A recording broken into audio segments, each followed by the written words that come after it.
Wait until 2 days later.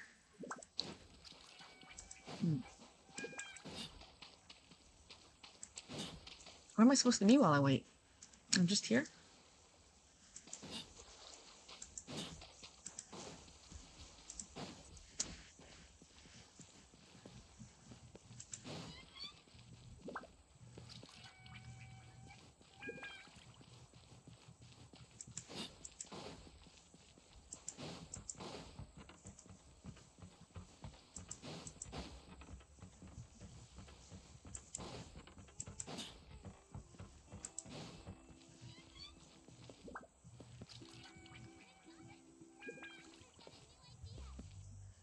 And look at that guy.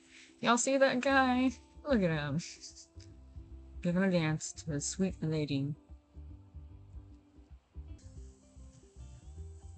That guy has been dancing for 2 days straight.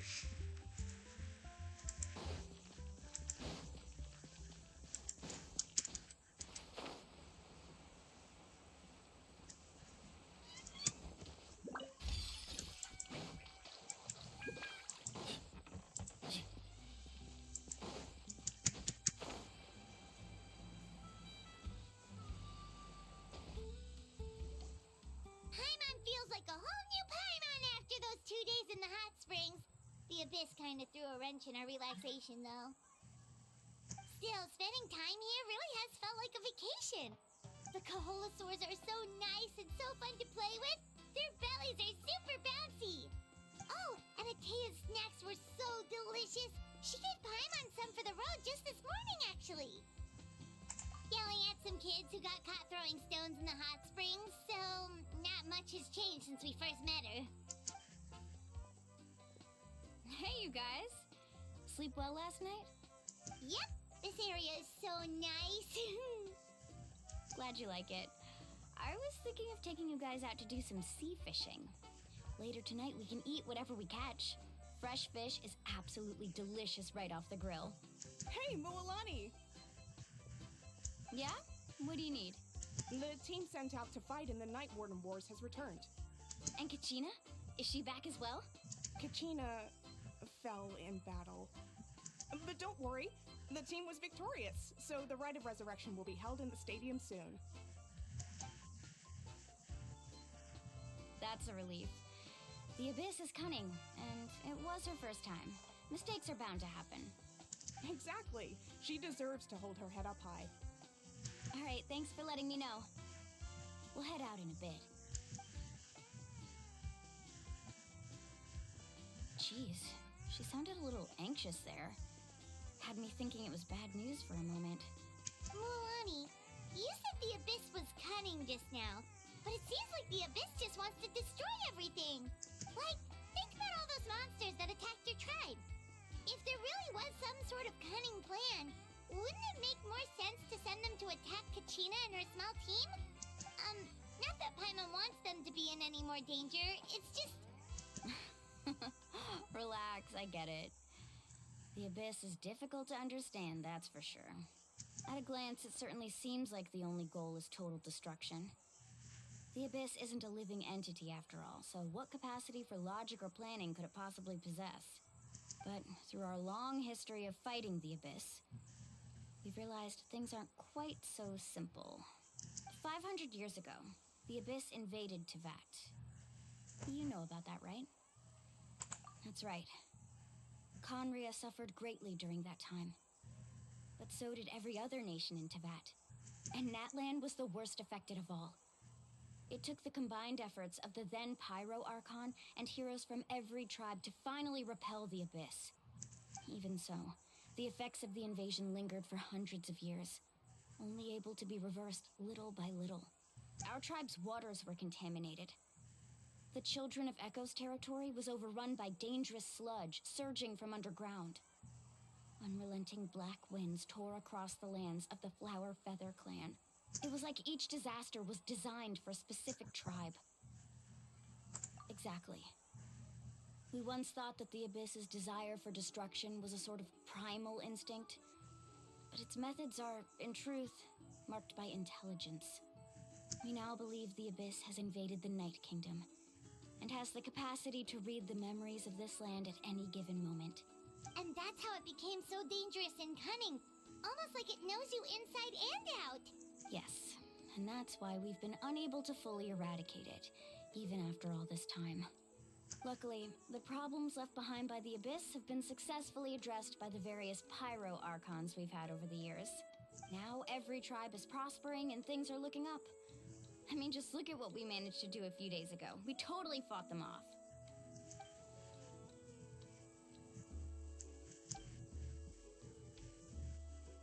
You must have had to sacrifice a lot to get to this point.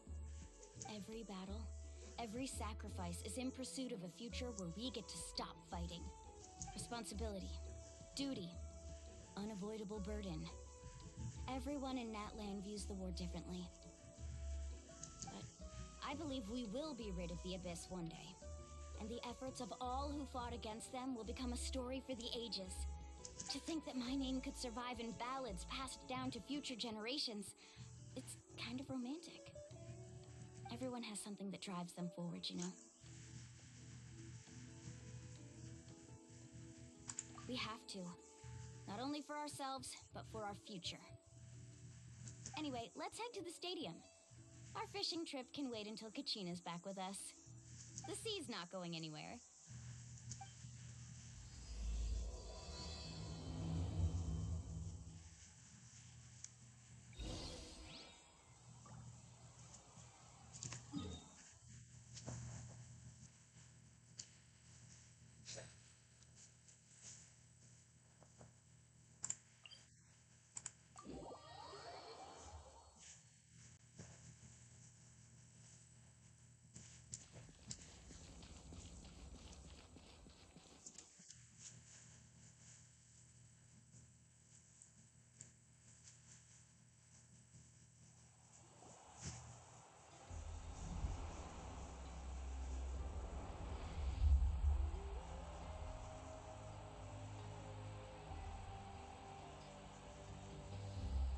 Whoa, this place is packed already. Of course. No one's gonna miss out on the chance to welcome our heroes back from battle. It's their moment of glory. Kachina's gonna be so flustered. She's never had this many eyes on her before.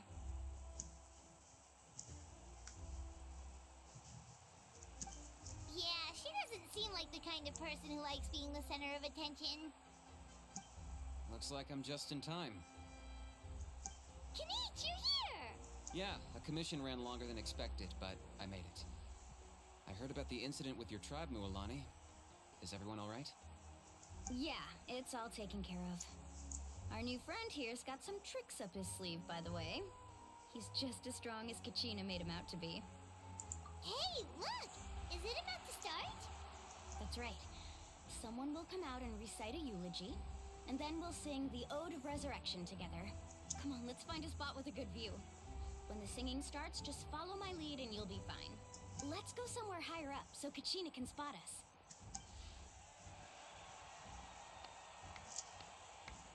What if she doesn't get resurrected? What if something bad happens? Warriors of Natlan, heed the call of life. We are the inheritors of memory and legend. Those who grew alongside sun and wind. Those who forged our own destiny and future. That is Natlan's fire, the lifeblood of our nation.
cannot find Kachina within the Night Kingdom, or locate her ancient name.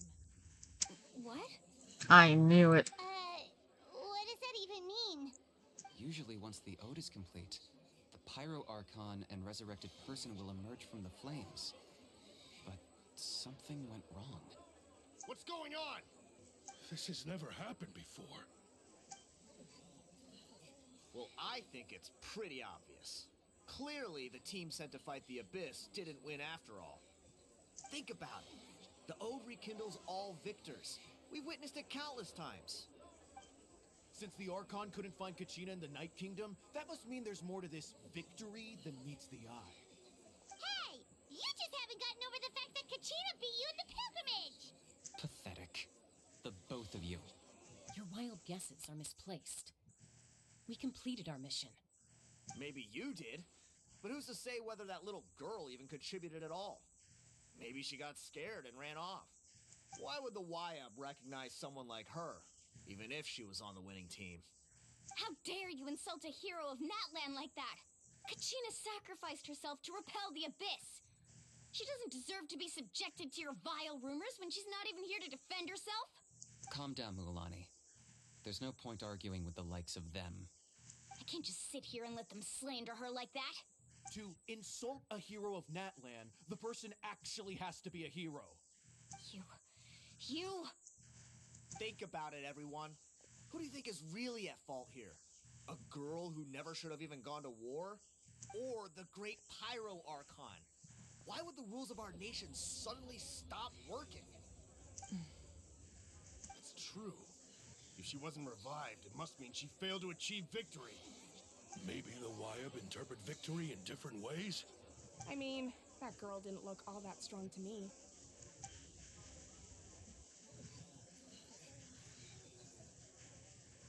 Kachina wouldn't have run! That's not like her at all! No, she's been waiting for this moment for too long. No matter how daunting the situation, no matter how scared she might feel, she's always the first person to stand up and face it head on. We don't even know what happened. So don't you dare try to use this as an excuse to vent your anger or slander her reputation. Fine. We'll find out what happens soon enough. Then, we'll see who truly deserves glory. That's enough. There is no doubt about today's victory, or Kachina's part in it. She is a hero worthy of our admiration and celebration. However, the failure of today's ceremony is undeniable.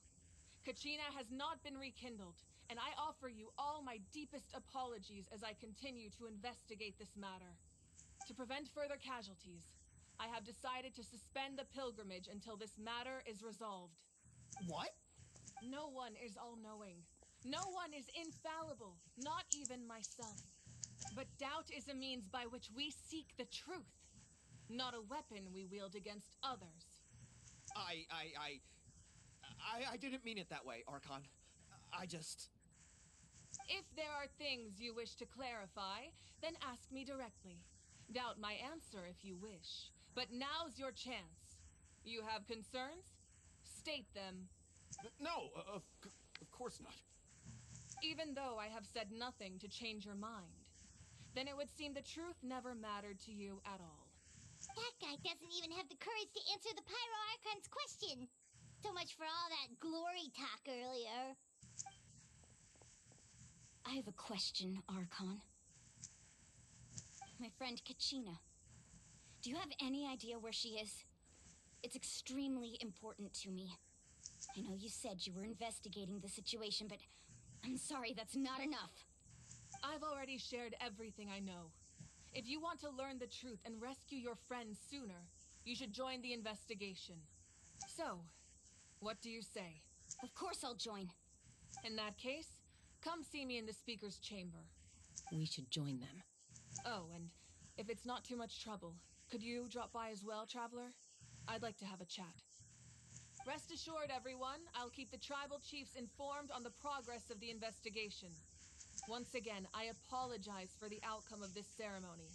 If there are no further questions, let's part for now. Did she just ask us to come along? I believe she did. Let's go. I'd like to know what's going on myself.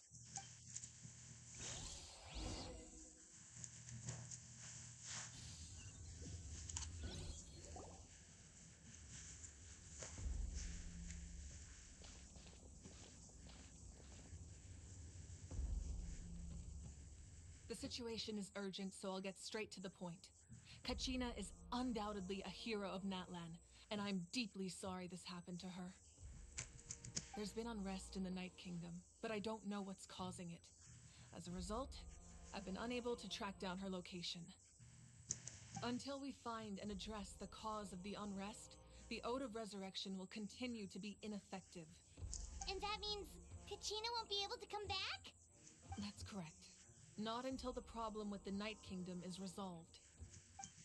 How long will that take? It's hard to say. Kachina always dreamed of fighting the Abyss, of doing her part to defend Natlan. She wasn't afraid of death because she knew, if it came down to it, the Pyro Archon would be there to bring her back to life. Whenever we sat down together, exhausted from training, she would always hum the Ode of Resurrection. She was supposed to come back to us. We were supposed to hug her and celebrate with her and share her joy. We supported her every step of the way, but what are we supposed to do now? Sit peacefully and wait for her return? Lose ourselves in grief over her death? Tell me, are we her friends? Or her murderers? That's not fair, Mualani. It's all right. I understand your rage and your grief. Kachina's life means a great deal to me, Mualani. Believe me, I want to bring her back as soon as possible.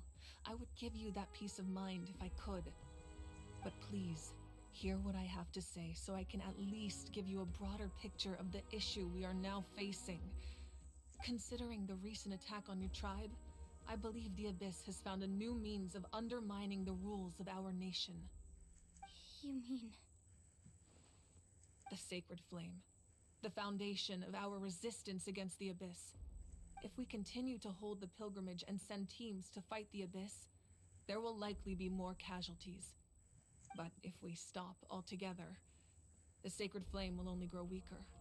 The Abyss will scale up their attacks, and the tragedy we saw with the people of the Springs will only be the first of many. If we compare the two choices, the former seems to be the lesser of two evils. Sorry, I know that may sound harsh, but I bear the name Malipo. Weighing the costs is my duty. The raw truth can be cruel, but we need to understand it if we want to approach this rationally. But what would you say, Mualani? This is personal for you, and unlike Kanich, I dare say it's not a simple case of weighing up which course of action is less painful, is it?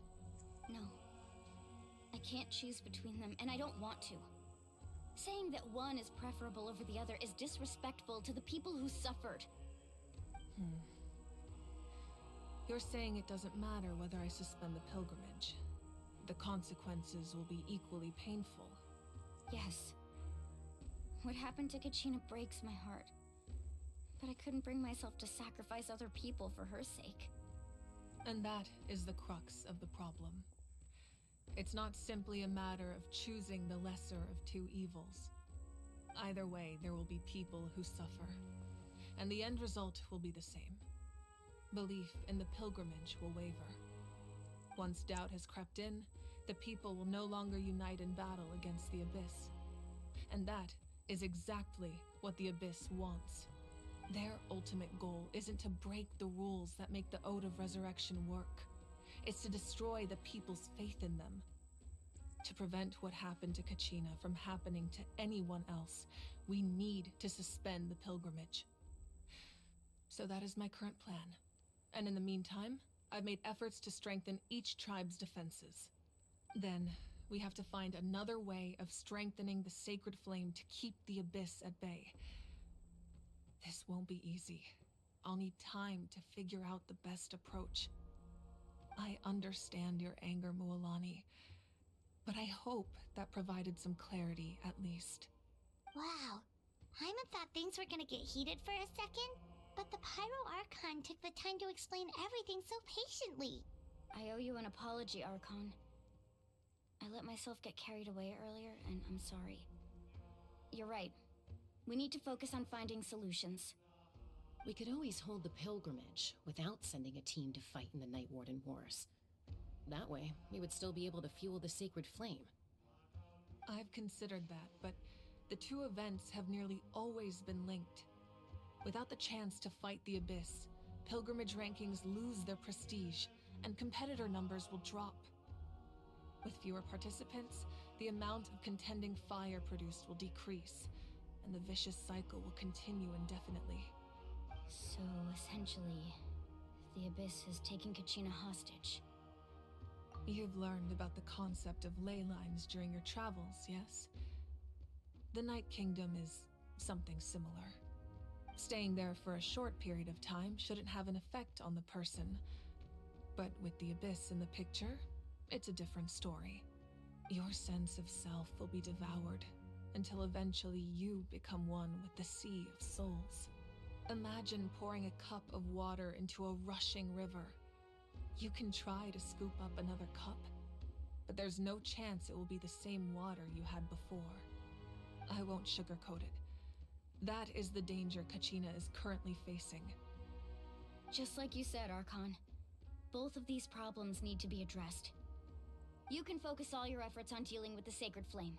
I will go search for Kachina. The Abyss poses the same threat to you as it does to her. It is very possible you will not return. Knowing that, do you still choose to go? Kachina's waiting for us to rescue her. That's all that matters. I failed to protect her during our campaign, but I can make it up to her now. I choose to go as well. Traveler? What do you think? Understood. Then I'll support you in any way I can. The Masters of the Nightwind have a technique that can extract an ancient name from the ley lines. If we can find Kachina's ancient name, I can use the link between them to pinpoint her position within the Night Kingdom. Then comes the hard part. You need to visit the Night Kingdom in person and rescue her. But isn't the Night Kingdom a land of souls? Can we even go there? Under normal circumstances, only the consciousness can enter. But there is a way to go there in person. However, know that the Night Kingdom will attempt to repel you, and the Abyss certainly won't leave you be. That's fine by me. Same here. Fighting the Abyss is nothing new for me. So, Paimon's the only one who's scared? Well, if you're going, Traveler, Paimon's going too. Lali of the Masters of the Nightwind once created an artifact that can be used to communicate with the Wyab. We call it the Spirit Speaker Stone. It was originally used as a ceremonial artifact wielded by the tribal chiefs, but that spiritual quality also means it can be used to search for an ancient name. That was the artifact I delivered to the Scions of the Canopy a few days ago. Didn't think I'd be hearing about it again so soon. Thank you so much for your help, everyone. Your thanks are unnecessary. I will offer you whatever aid I can, but your fellowship and courage are what will truly decide the success of this operation. Besides, you're the ones helping me. I can only focus on one thing at a time, after all. Traveler, I certainly didn't expect our first conversation to be so serious. I've heard all about your accomplishments. Ever since you arrived, I've been hoping to meet you and offer you Natlan's highest level of hospitality. Why? Why? Is that not what happened in the other nations you visited?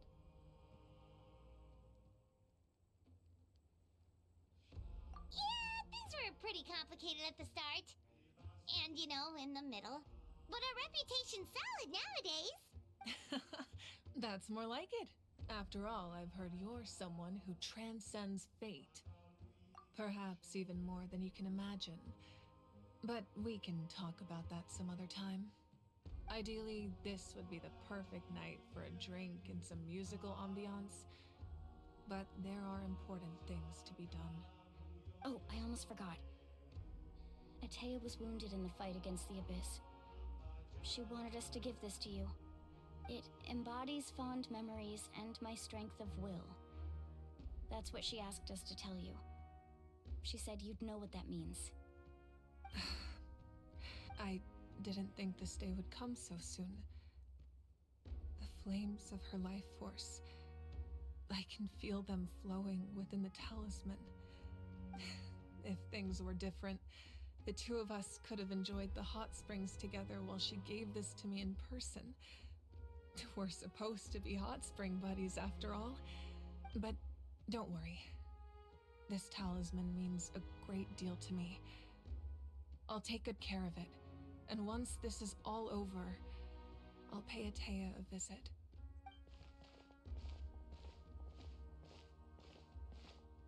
You said you didn't want to jeopardize the production of Contending Fire. But that's not at all why you decided to suspend the pilgrimage, is it? You're right. Even now, the production of Contending Fire is far from sufficient. The gradual corrosion caused by the Abyss has resulted in a massive shortage of pyro energy, and we're currently at the breaking point. As things stand, the pilgrimage is a lost cause. Suspending it allows us to save our strength to defend the tribes. The Abyss has brought catastrophe to Natlan, and Kachina's disappearance in the Night Kingdom is a direct consequence of that. We can't let the general public know that. No. If the public learned that Natlan's destruction was close at hand, there would be immense panic. But if I said nothing at all, they would have continued to question the integrity of Natlan's heroes. Another simple choice. The latter was clearly the better solution. But you chose otherwise. I have never subscribed to the belief that the right choice is the one with the fewest sacrifices. Let's go. There's still a way for the sacred flame to last a little longer. You mean? Yes. Come with me.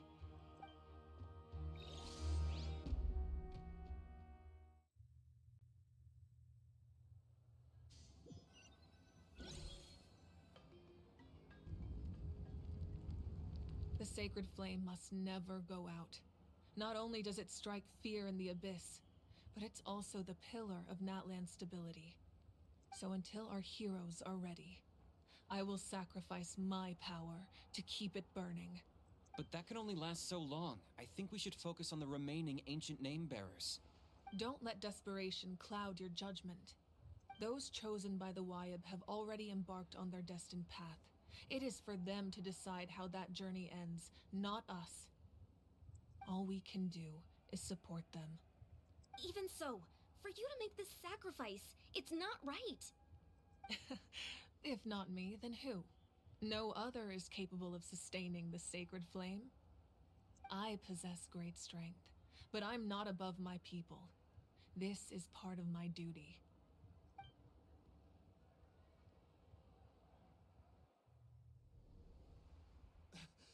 Archon, it's the Fatui!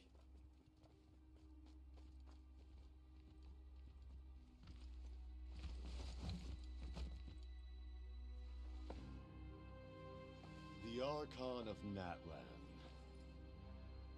A force to be reckoned with. Kano. The secret of the ley lines is no secret to me. Long have they been destined for ruin. And since the oath made 5 centuries ago remains unfulfilled, what use is the Gnosis in your hands? I don't know what you mean. But it sounds like this is about more than the Tsaritsa. In times of crisis, someone must pick up the mantle of salvation. Your plan has reached an impasse, and now it falls to me to create new rules for Natlan. But before the dawn of a new age, the old must be destroyed.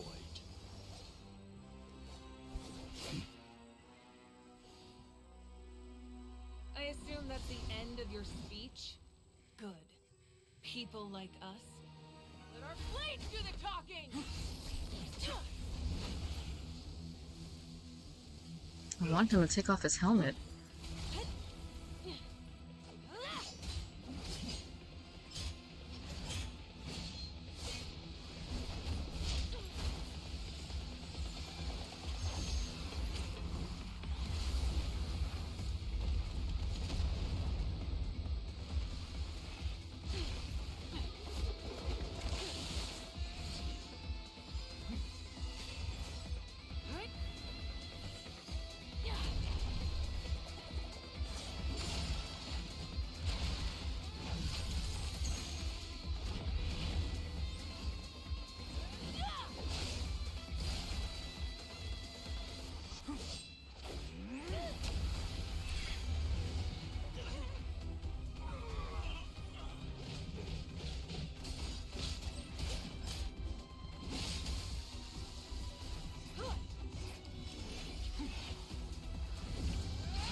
of the Night Wind.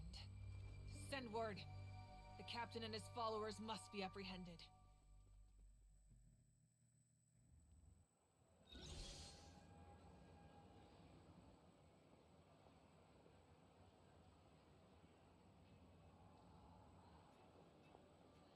Are you alright, Archon? He was a formidable opponent. Exactly what I would expect from the first of the Fatui Harbingers.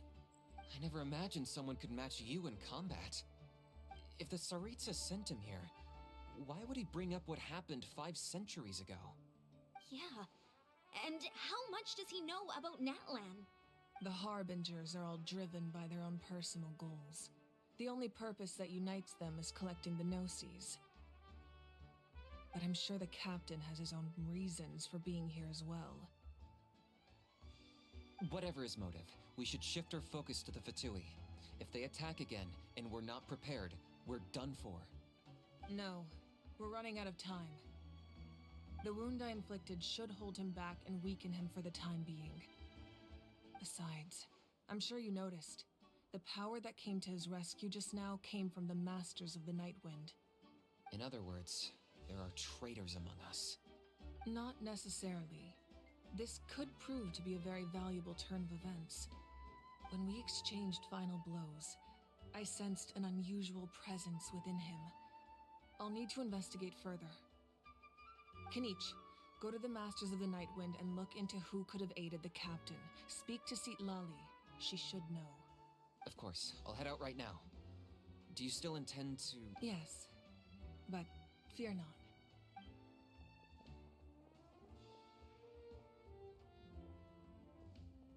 Natlan's strength has never rested solely in its Archon.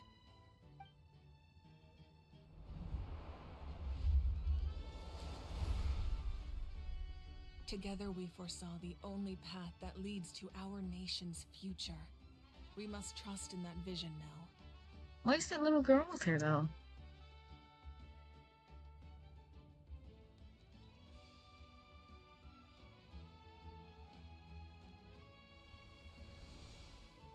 Is everything okay, Archon?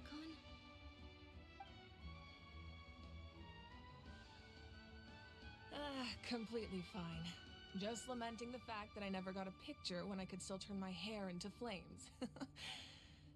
Too late now. I just hope the others have a safe journey.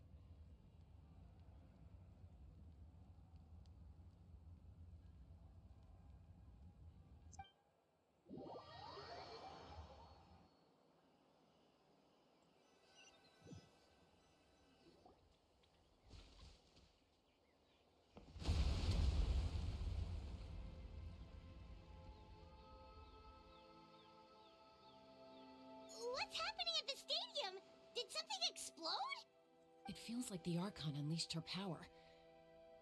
She must be fighting a formidable opponent. Should we go back and check what's going on? Have faith in the Archon. She wouldn't lose in a one-on-one confrontation. Once we find Kachina's ancient name, we'll head right back. Okay, let's just keep climbing. I'm on real... Oops.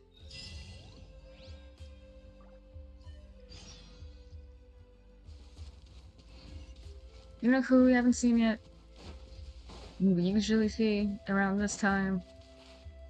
Tartaglia. Where is he? Is he not here? You know? So used to seeing him at the beginning of each journey quest thing. He's not here? Doesn't feel right.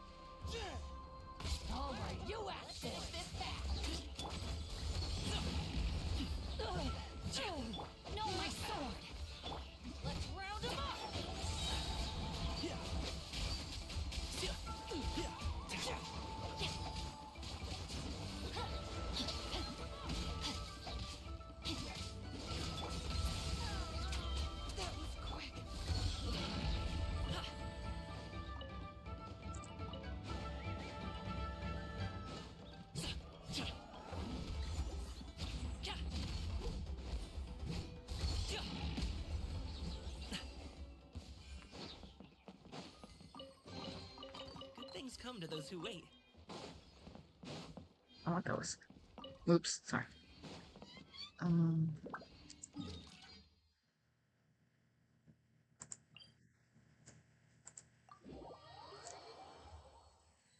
That's Wyna, the tribal chief. Let's head over to him.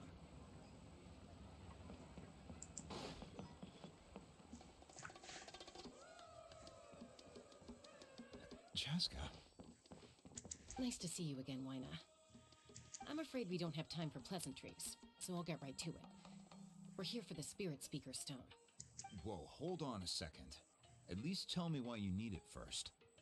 My friend Kachina is trapped within the Night Kingdom. We need the stone to find her ancient name and rescue her. Rescue her? From the Night Kingdom? That's right. I'm sorry, but someone needs to tell you what you don't want to hear. Go in there. A mature warrior would never make such a foolish decision. The nature of battle is unpredictable. You never know how it's going to end. Losing a friend is tragic, but when that happens, the best thing you can do is focus on how to prevent further casualties. I appreciate what you're trying to say, Chief Wyna. But if the price of maturity is abandoning a friend in need, I'll choose foolishness any day. If Kachina's still holding on, then so will I. Yeah, you tell him. I thought you might say that. Is something wrong, Wyna? This doesn't seem like you. Life isn't complete without taking risks. That's always been your mantra. It's nothing. The Night Kingdom is a dangerous place. Can't blame me for checking if you were up to the task. If you're that determined, far be it from me to stop you. Here's the stone. Keep it safe, okay? It's not like we have a spare. Thank you. Huh. Seems like you two go way back. But aren't you from the Flower Feather Clan, Chaska? Oh, Chaska's a peacekeeper, so she's famous throughout the tribes. She's always the one people call to resolve conflicts, so we slowly got to know each other that way. Her younger sister Quichi's always hanging around our tribe, too. She's helped us out a lot in the past. Oh, you have a younger sister? Yes, I'll introduce you to her sometime. But let's get back to business. Wyna, how do we use the stone? As you probably know, your intended destination is completely different from the real world. The Night Kingdom is like a river flowing with concepts, and the ancient name you seek is like a tiny fish swimming downstream. In that sense, the stone is like a fishing boat drifting down the river, but the boat alone isn't enough. You need a fisherman experienced enough to steer it in the right direction. We couldn't do that ourselves? With a little practice, I'm sure you could. You have the strength and the talent. If you want to make sure this works, though, I could recommend someone to you. Who? Vichama, a legendary warrior and scout from our tribe.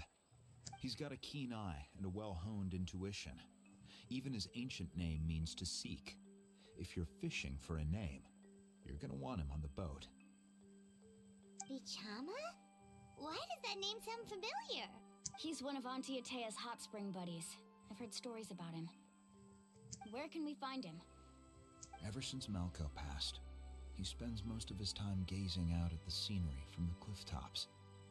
Follow the path that way, and I'm sure you'll find him. Thank you. We'll go look for him there. Good luck. I hope everything goes well.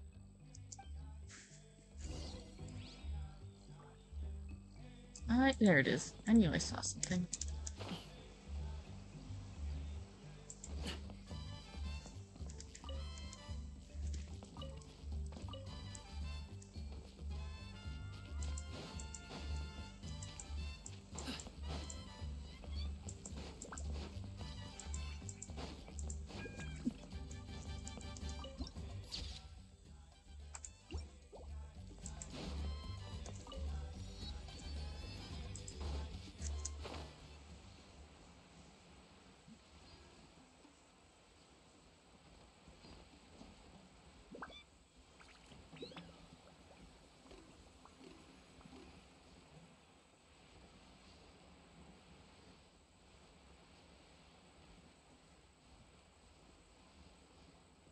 Is he up there?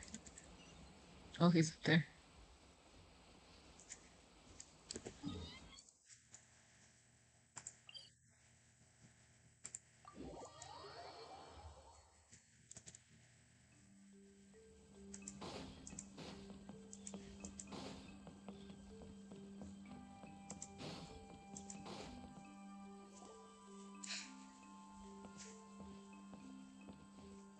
Everyone admiring the scenery from the cliff tops.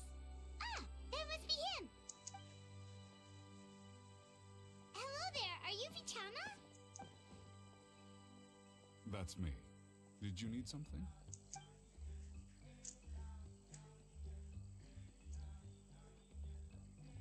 What? You're saying you can bring someone back from the Night Kingdom? How is that even possible? No, if you really think about it, anything's possible in that kind of place. But that would mean... Are you okay? You don't look so good. Everything's fine. I'll help you, but I do have a small request. After I help you find Kachina's ancient name, I want to use the stone to look for my friends as well. Your friend? Oh, why not mention someone named Malco? Is that who you're talking about? Yes, but I'd rather not get into it if it's all the same to you. That's not a problem. We agree to your request. Yeah. Since you're helping us find Kachina's ancient name, it's only right that we return the favor. Then we're agreed. Can I have a look at the stone?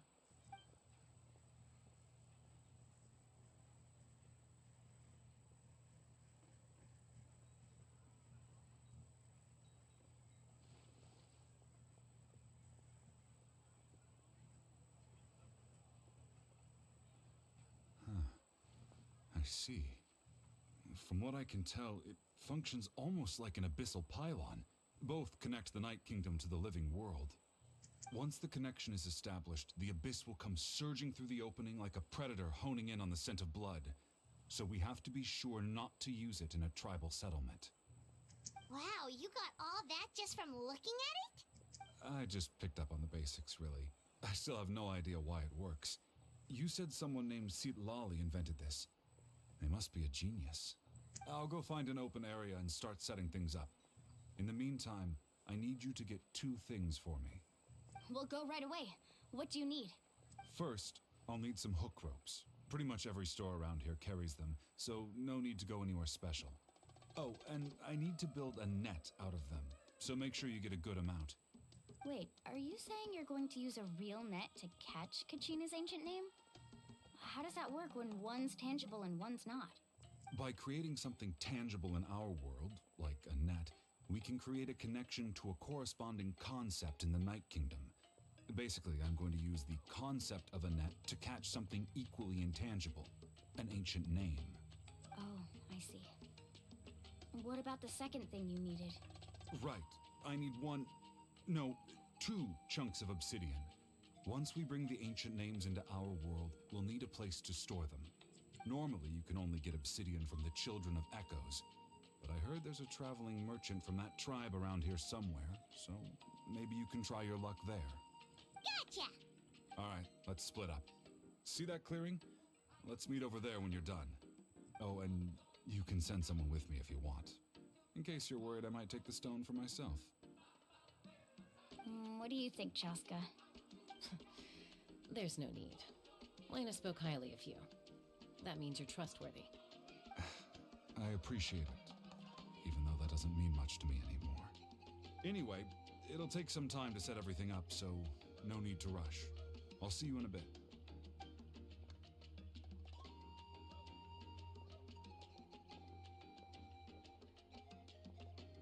What an odd guy.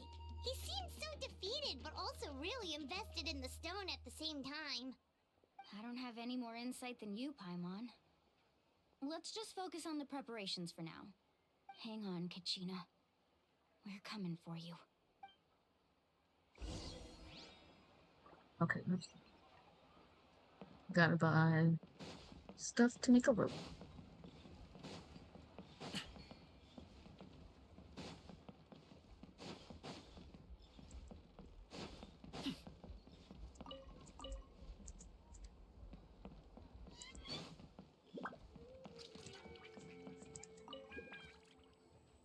Hello. Do you have any hook ropes for sale? Hook ropes? As in rock climbing equipment? Yes. How much for your whole stock? Oh, the whole thing? Let me deal. Wait, really? What, you want me to drive down the price? We just need these as fast as possible. Thanks. Oh, no problem at all. I'll even pass along some information on the house. These ropes are usually used by rock climbing enthusiasts. If you want to learn, Roka's the person you want to ask. All right, that's everything. Here you go. Now we need the obsidian. Let's go talk to the traveling merchant Bichama mentioned.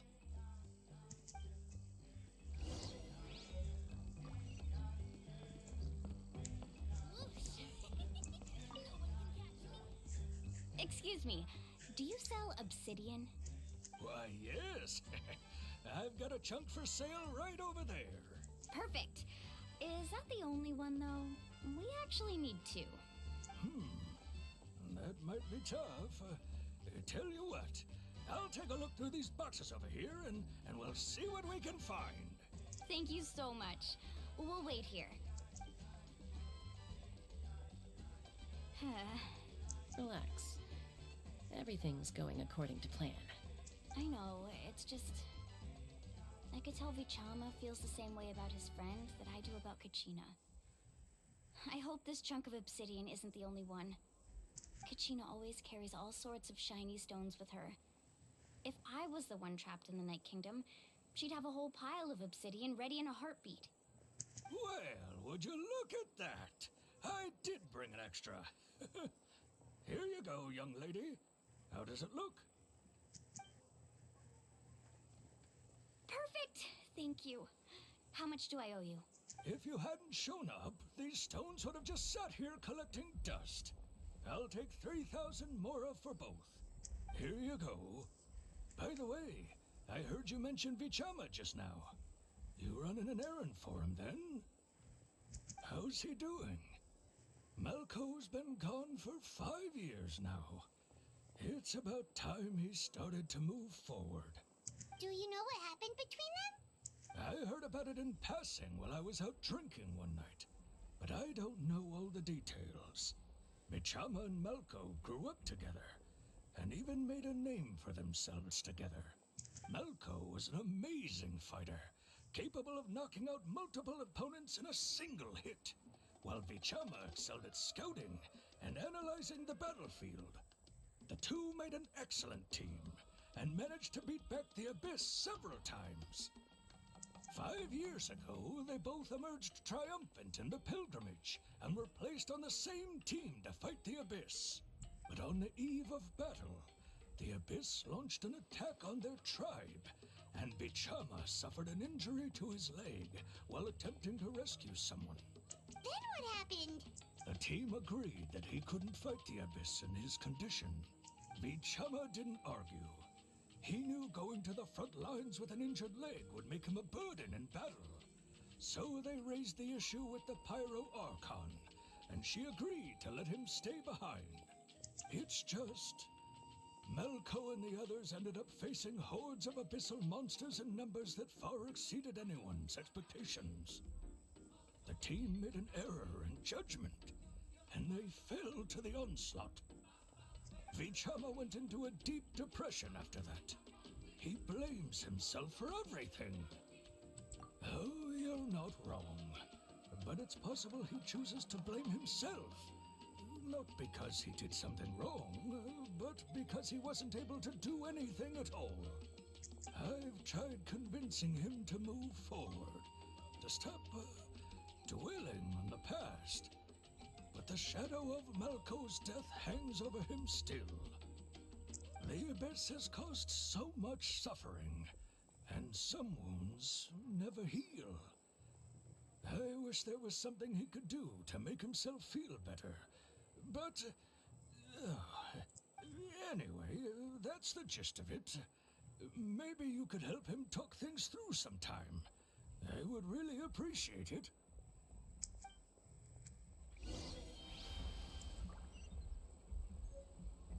Okay, so now we gotta go up there. This thing.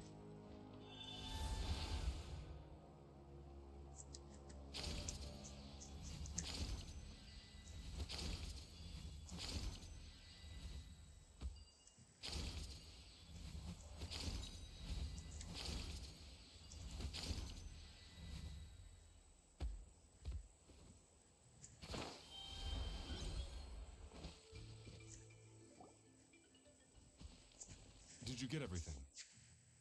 Yep, it's all here. When do we start?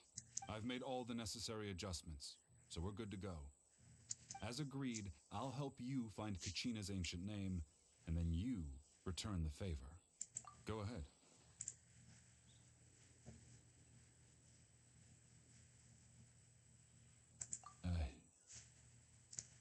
After Malco fell, I scoured the battlefield to see what happened. It turned out he wasn't bested by some impossibly powerful foe. He was dragged to his grave by the sheer number of enemies. If I had been there, I would have been able to sense the danger. I could have warned them not to advance. I've always blamed myself for what happened. But when you told me about Kachina, I realized there's a chance Malco might also be alive, fighting for survival in the Night Kingdom. But that happened several years ago, right? The Pyro Archon said all life within the Night Kingdom eventually becomes one with the Sea of Souls. There might not be much hope, but I still have to try. Malco and I promised each other, even if we never managed to root out the Abyss for good, we would fight together until the end. All right, let's get to it. I'll start searching for the conceptualized version of Kachina's ancient name.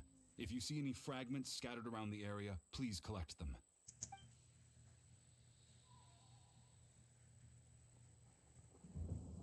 Make sure you prepare yourselves for battle. As I said, the stone will link the mortal realm to the Night Kingdom. The Abyss will likely emerge in response. Look at that golden thing. It must be one of those fragments Vichama mentioned. Let's get closer.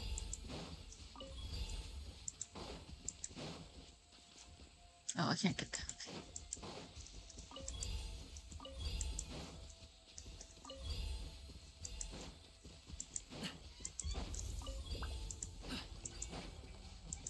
Whoa, monsters incoming! Watch out, everyone!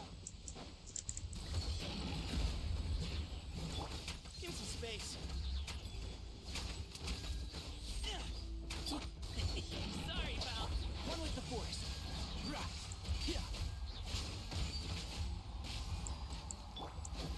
Rain outlines your fate. Excuse me. Congratulations. Body and mind. Let me weave you a verse.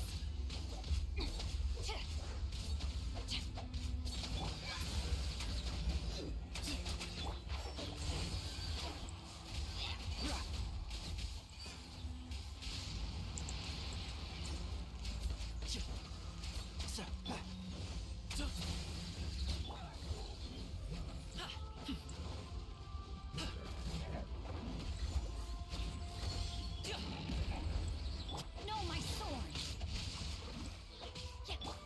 And shroud.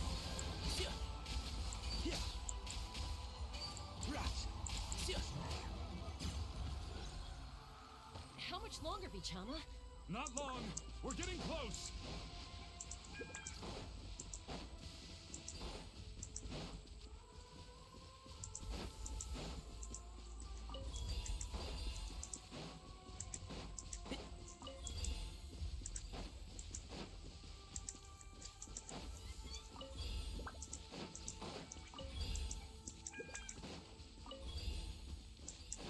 No.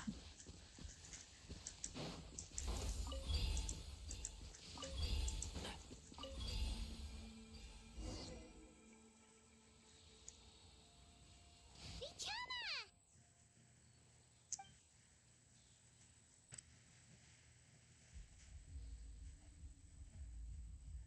Quick, take it!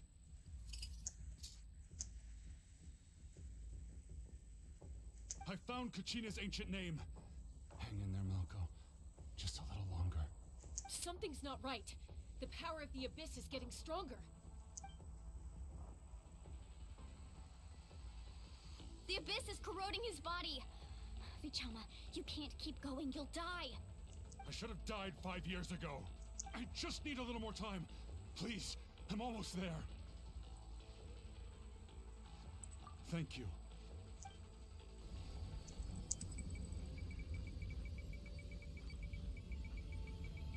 Whoa, watch out!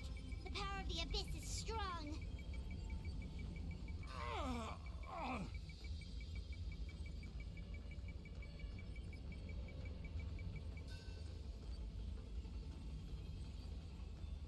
This power.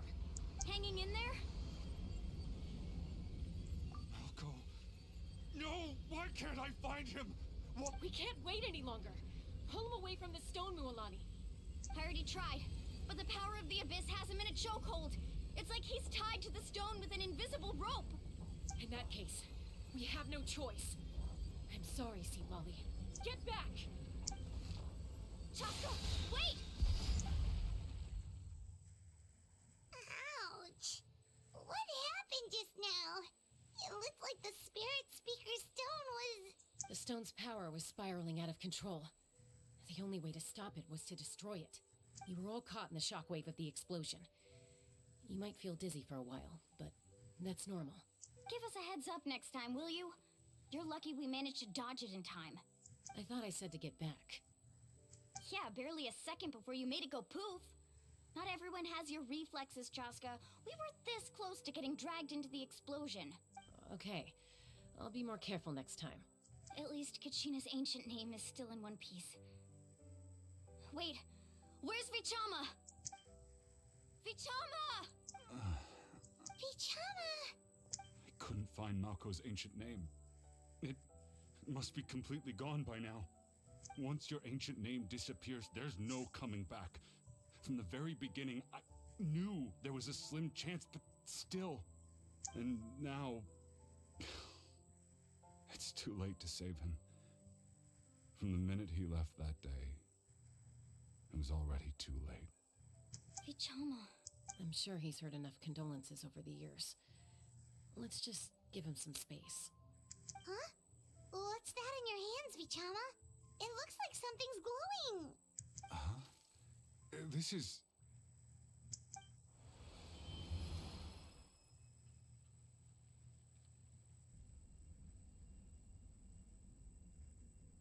Hey, Malco. Got any strength left? Not enough to swing a sword, but to say a few last words? Sure.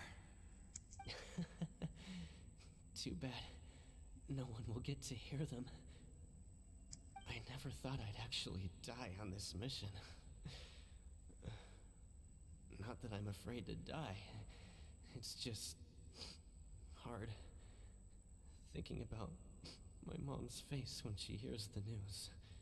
Guess I have something to be thankful for then. My parents died a long time ago. They won't have to mourn me.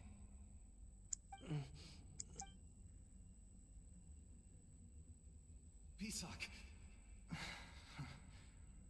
Always had to beat me at everything, didn't you? Right to the end, you were never one for goodbyes. Maybe you're right. Maybe no one will get to hear our last words. But just in case, Vichama, I'm so glad you didn't come with us. Don't be sad.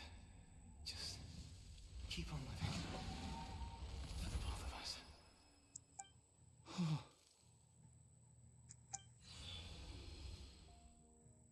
Was that a memory? Seems like we were able to salvage something after all.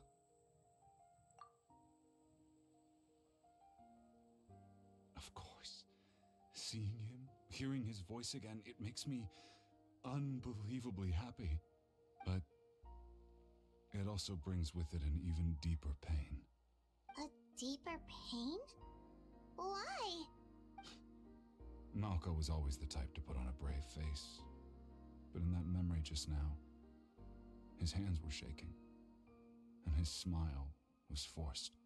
For all these years, I regretted not being able to fight alongside him to the end. And now I know, at the end of his life, he was thinking the same thing. Vichama. I'm fine. Actually, I heard Chief Wyna wasn't really on board with your plan to go to the Night Kingdom. When you asked for my help, I hesitated too. I knew helping you find your friend's ancient name meant leading you one step closer to danger. But I also understood why you had to try. Everyone has regrets in life, but not everyone gets the chance to make up for them. Once allowed to fester, guilt strips us of our most valuable qualities as warriors. In that sense, we might as well choose the braver path from the very beginning. If I could do it all over again, I would have followed Malco to the front lines no matter what. Even with an injured leg, there were still things I could have done. That way, even if the outcome stayed the same, I still would have fought alongside him to the end. There are critical junctures in life, and if you don't seize the chance to act, there's no going back. That's something I had to learn in hindsight. But you're still at the crossroads of your journey, so I hope you can walk away without regrets. Thank you, Vichama. I feel even more determined now. Kachina will come back to us. I'll make sure of it. I promised I would find her, and I intend to keep that promise. That's good to hear.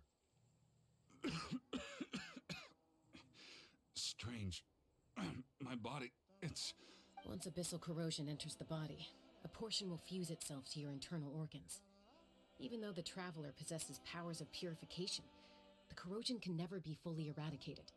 Thanks to him, though, you are only briefly exposed. Slowing your breathing and controlling your emotions should help you keep the symptoms in check.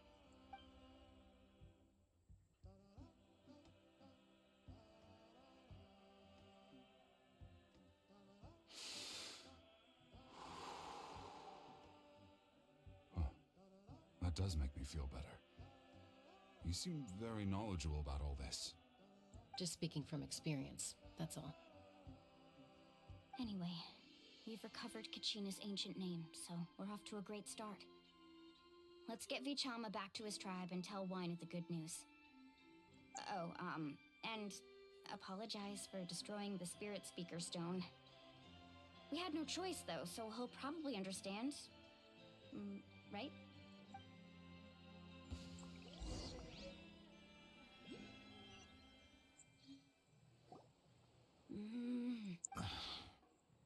Koichi, are you really gonna just stand there like that? I don't know what you want from me. I think you know exactly what I'm trying to say, Uncle Wyna. I can hear it in your voice. Honestly, it's just one thing after another with you two. They're back. Koichi? What are you doing here? Don't play dumb with your own sister. You know exactly why I'm here. My apologies, everyone. I just need to borrow Chaska for a few minutes. You come with me.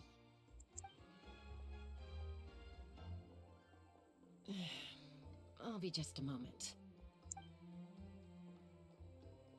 Who is that? Koichi, Chaska's younger sister. Although the two aren't actually related by blood, it's kind of a long story.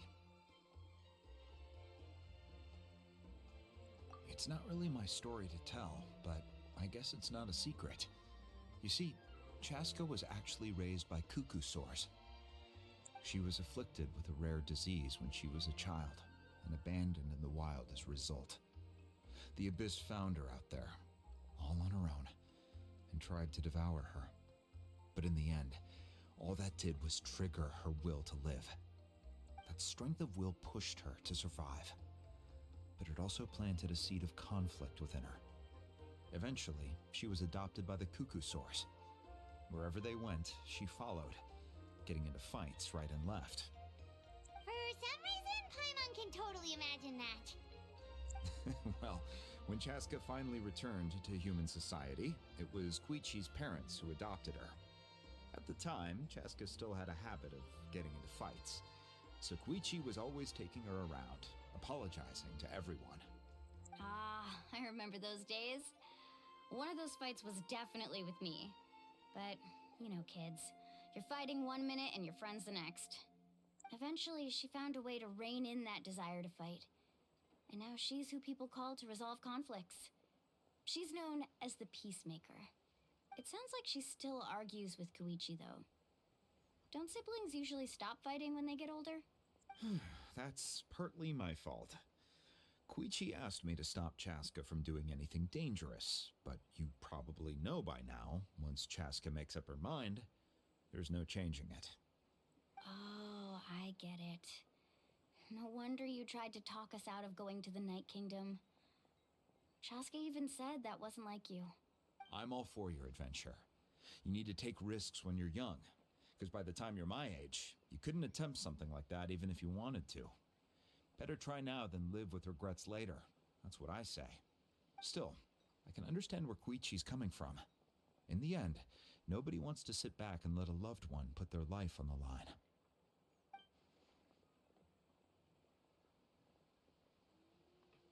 All right, it's just the two of us now. You have 1 minute to explain yourself. I don't have anything to say. You don't have to approve, but you should know I only do what's necessary. That attitude is exactly the problem. It's like you don't care. You try to sneak off to the Night Kingdom behind my back and then play it down as if it's just a trip abroad. Well, technically I am going abroad, right? Again with the excuses! We agreed, didn't we? There are 4 levels of danger. If it's not something urgent, you can only engage in level 2 danger and below. You can only go up to level 3 if a situation is so dire there's absolutely no alternative. But a trip to the Night Kingdom? If that's not a level 4, I don't know what is.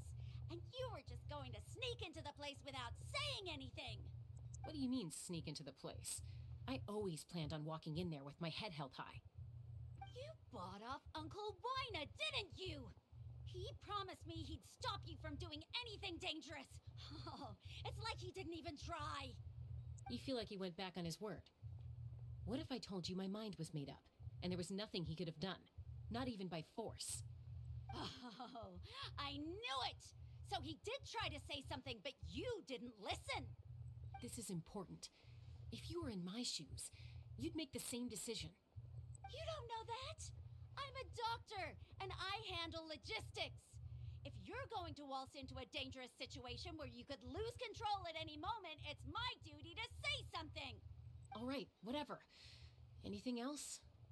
What do you mean, anything else? Why don't you reflect on what you've done and promise me you'll stay put? Time out. Is this one of our normal arguments or a serious one? Chaska, does it sound like I'm joking? Then you need to know something. What happened to Kachina was partially my fault. I can't leave her there to die. That's not who I am. But the person you become when you lose control, that's also not who you are. That's a different issue. You said it yourself. A person is only as good as their morals. If I want to live in Natlan, I need to display qualities that make me worthy of this nation. I've also told you that managing your condition is equally important. Sometimes you have to make sacrifices. All right, let's stop this here. If we keep going, I might actually have to get serious. And I think Wina prefers his roof attached to his house. Is that a threat? That sounds like a threat to me. Koichi! Younger sisters are supposed to listen to their elders. So, you're really going to go, no matter what I say? I'm supposed to be your sister. Then support me.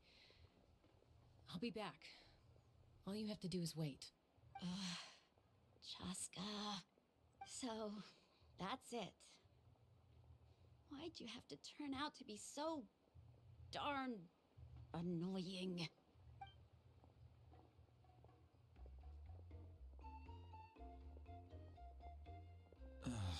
You two are something else. Something you wanted to say? I know you aren't related by blood, but you two sure are similar. Really? You know, I said that very thing to Koichi not too long ago, and she reacted the exact same way, down to the very tone of voice. It's not my place to get involved, but I will say this. Try to spend a little more time with your sister. You're tough kids. That doesn't mean you have to go it alone. Thank you. Anytime.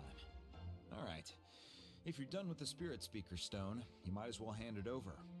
According to Kinich, it's an important ceremonial artifact, so it'd be safer to keep it with me. About that. If only Tone-Deaf Bard was here, he could have repaired it just like the Holy Liar. It might be in a few more pieces than you remember. Huh?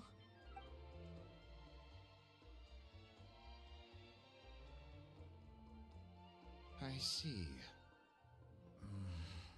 Sounds like it was an urgent situation. If someone's life was on the line, then you had no choice. Still, Citlali's going to be a nightmare to deal with now that you've broken her stuff. I'll explain everything to her later. Stay safe out there in the Night Kingdom, okay? I'll wait here for your safe return.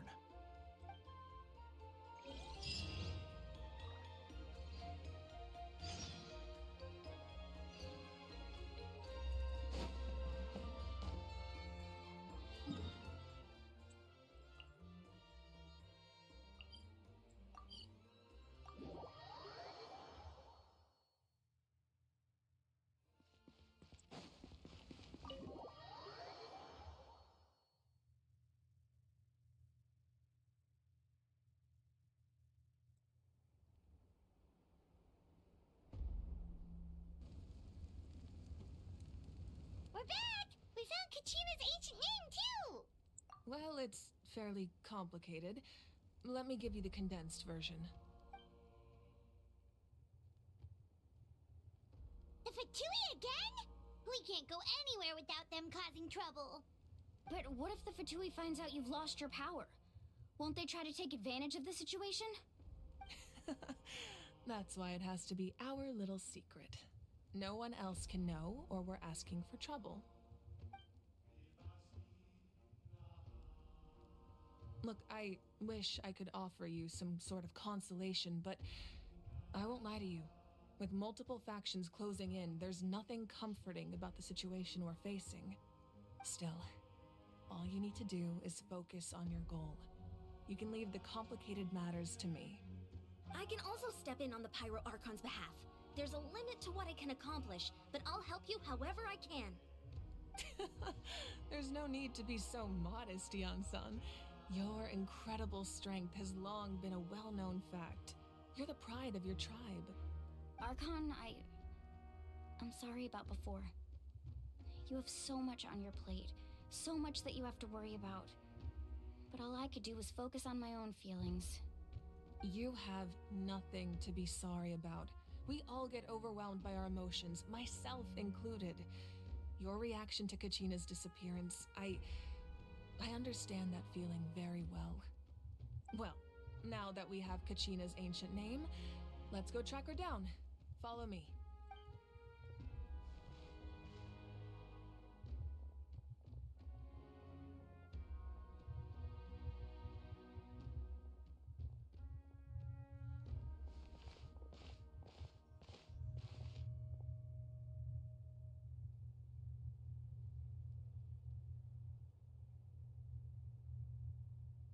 What is this place? Hey, isn't that Atea's talisman? Good eye. This is where I store all the various mementos I've collected. Whoa. I've never seen this place before. There's so many things in here. It looks like there are items from every tribe. Collecting them must have taken a lot of effort. I suppose you could think of it as a hobby of sorts. In Natlan, everyone grows up listening to the stories of heroes. And physical items do a far better job of preserving those stories than our own memory. Now, I still have some preparations to make for the ceremony, so feel free to take a look around in the meantime.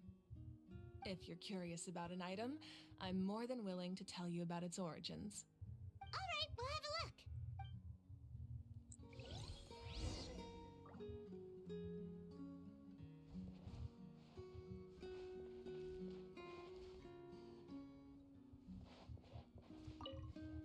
Make sure to handle everything with care.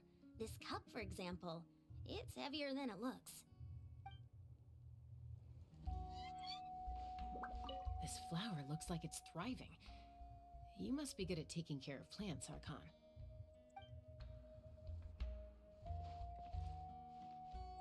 This fishing basket looks familiar.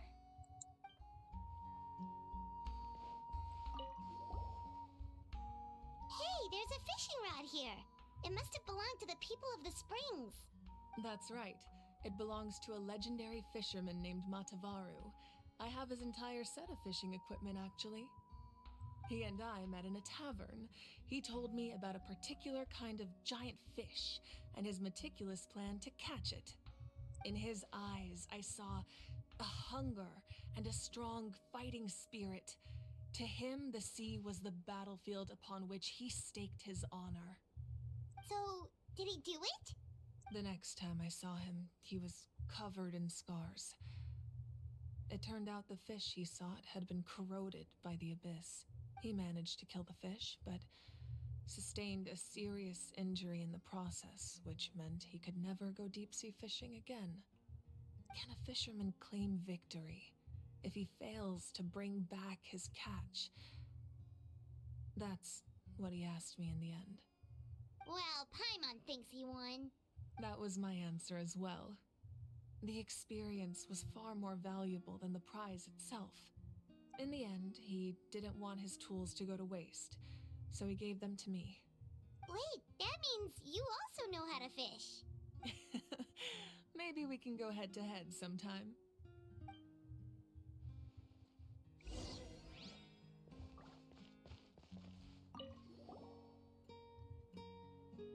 There are so many jars and potions around here. Do they have anything to do with alchemy? No, those belong to the Masters of the Nightwind. They're ceremonial tools used to amplify the ability to communicate with the Night Kingdom and the Wyab. Yamaya is an expert in this field, and she taught me a lot. Even though she appears stoic and serious, she actually has a keen sense of humor. The tools you see here are quite traditional. Her students found them outdated, so she passed them on to me. The contents of the jars aren't all that special. Oh, except the big jar in the middle. That's what she really wanted to give me. Ooh, must be something really cool. What's inside? Grape juice. Huh? It's quite tasty, although probably expired by now.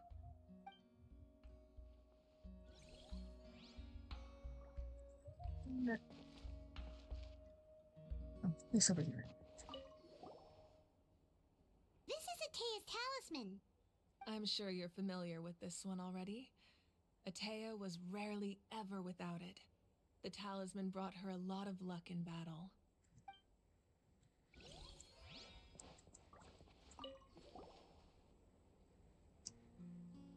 The powder still needs some time to settle, so let's wait a little longer. Well, what do you think of my collection? Do you feel like you have a better understanding of Natlan's culture now? Yeah, if each item represents a different story, seems like Natlan's really been through a lot.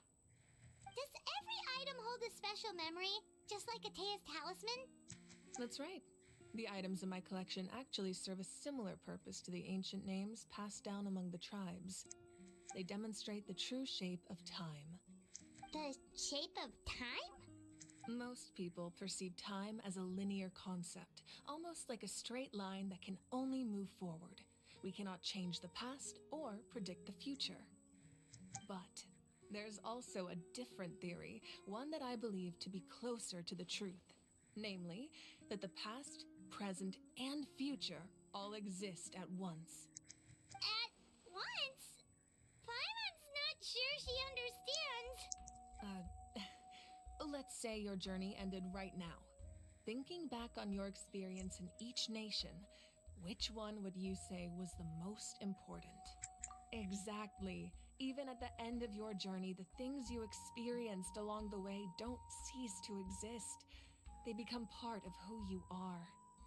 Take out a portion of that journey, and you would likely make very different decisions, and eventually arrive at a very different destination.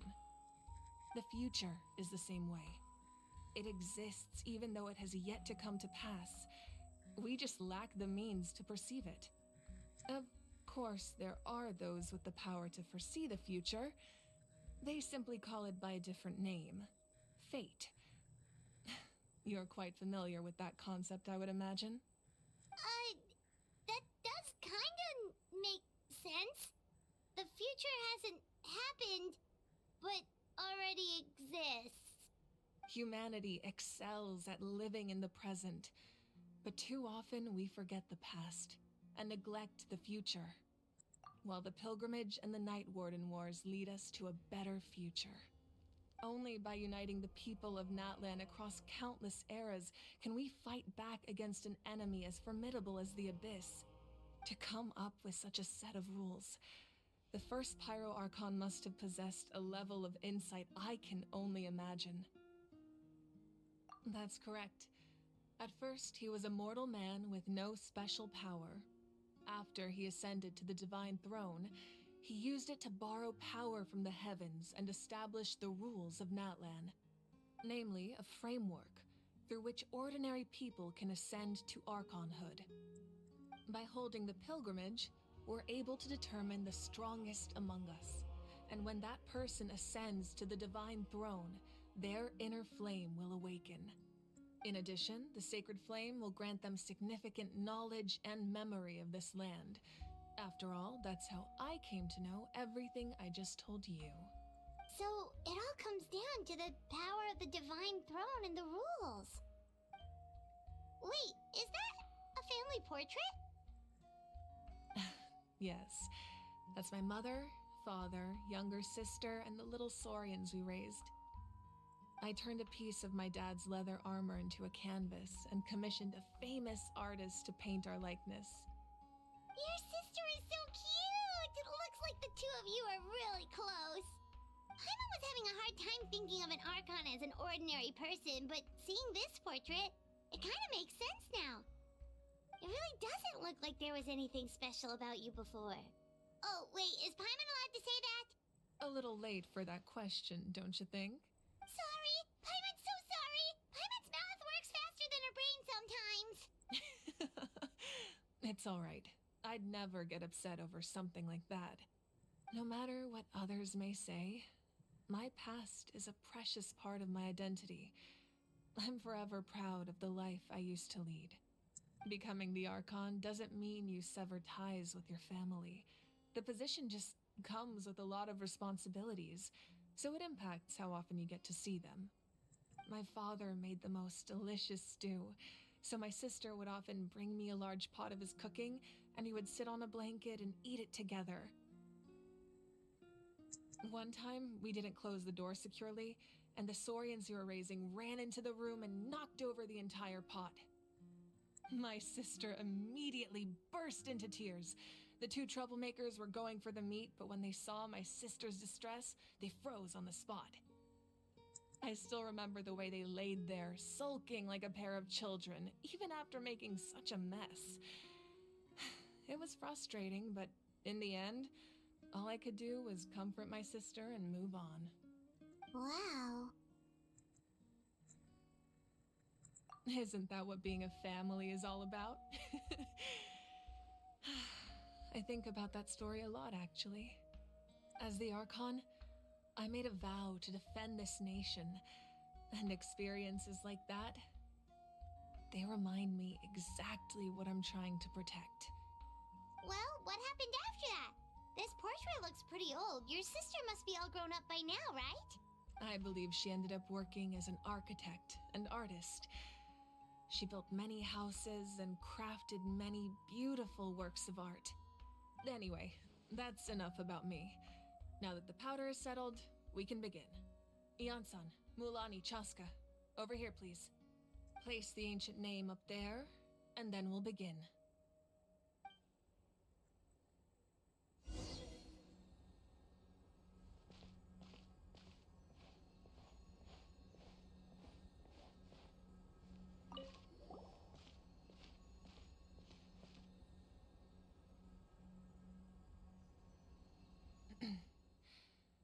Surely as the echoes of life resound through heaven and earth, so too shall our stories remain eternal. Ancient name, take us to your fated bearer. Allow her to answer our call.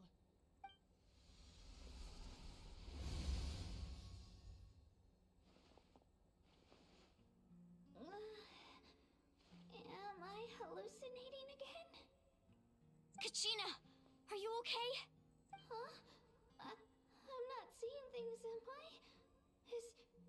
Is the Abyss playing tricks on me again? It's okay, Kachina. It's just us. We're trying to find a way to bring you back. Everyone, you have to listen to me. I've been investigating the Night Kingdom this entire time, and I figured out what's wrong. The Y-Up is being affected by the Abyss. I was waiting for the Y-Up to send me back, but then this really strong monster came in and it almost killed me. The Y-Up saved me, even though its power is weakening, so I've been hiding from the monsters while trying to find a way to help. The Night Kingdom has become a huge mess, though. I keep hearing these awful sounds and seeing really horrible things. Don't listen to those sounds, Kachina. The Abyss is trying to strip you of your sanity. All you need to do is stay safe and wait for us. We'll be there shortly. It's okay. I feel so much better now that I've had the chance to talk to you guys. You don't need to worry about me. I've never been strong or special at all, really. So I don't blame anyone for forgetting about me or leaving me behind.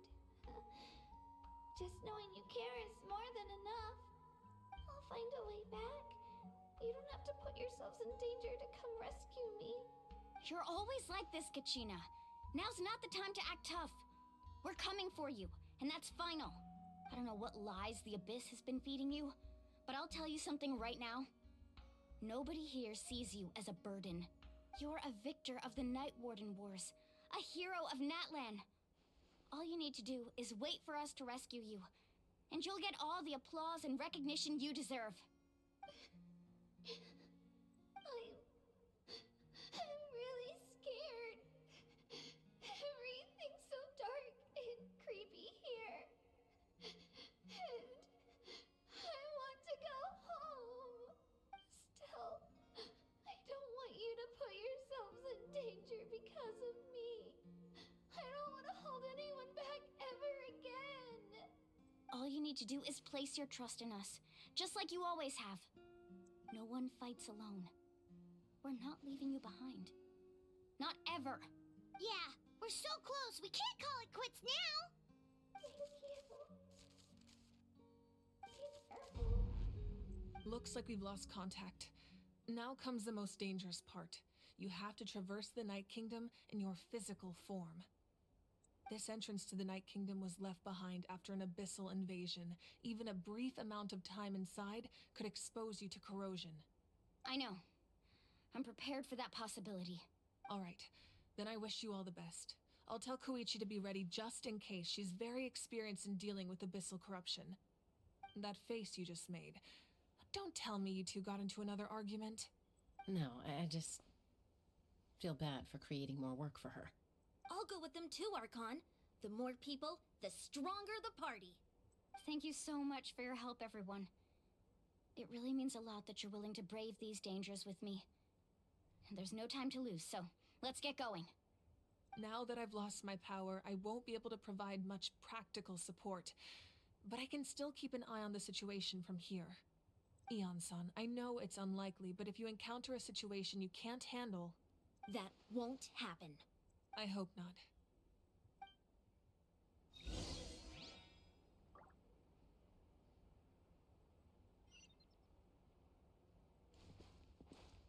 Be careful out there.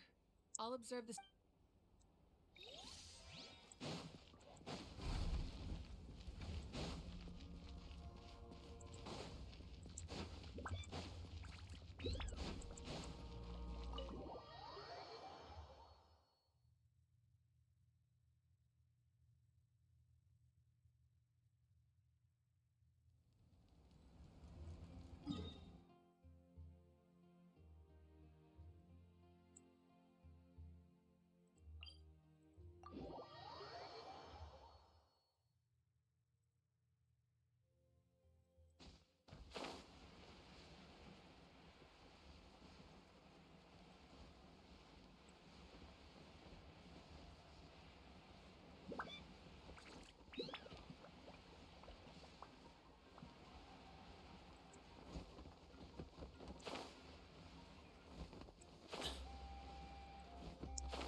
So we're underneath Natlan right now?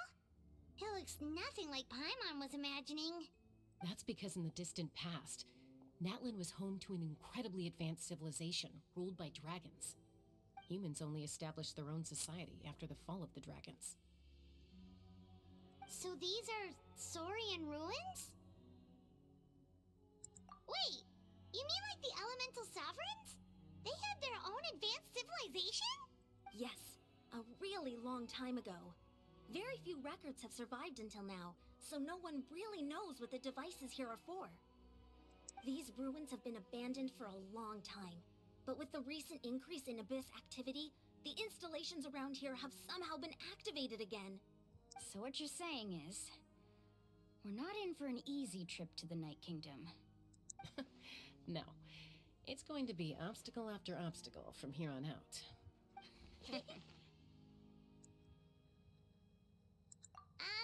Why are you all laughing like that? It's creeping Paimon out. It's the pre-adventure excitement kicking in, right guys? Of course. I'm eager to get started. Then let's go. We won't let anything stand in our way.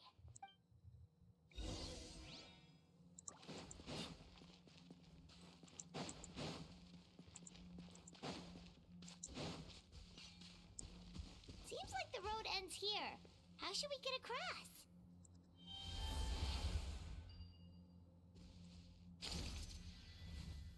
As a professional trainer, I think you could stand to build up your endurance, Paimon. Professional trainer? Paimon thought you were a warrior from the Collective of Planning. Well, that goes without saying. But I actually work as a sports coach. I provide professional guidance for many of Natlan's popular sports. And I don't just mean physical training. I design nutrition plans as well. Ah, so basically no sugar, no soft drinks, no grilled meat. Yeah, we'll be here all day if you list them out one by one. It's much faster to just focus on what's good for you. Such as? Vegetable juice. Want some? You know, Ian-san, Paimon feels like the two of us might not see eye to eye.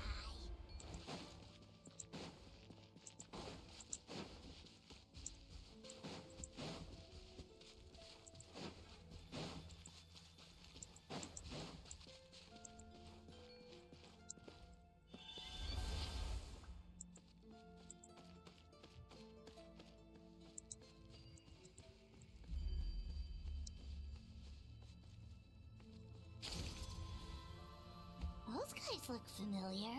We've fought them before. Let's go. Show no mercy.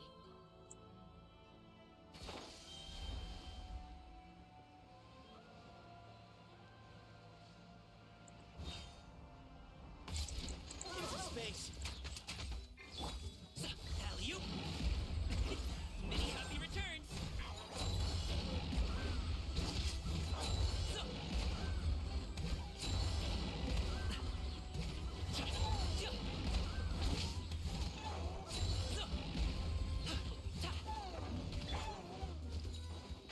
Can't see? Yeah.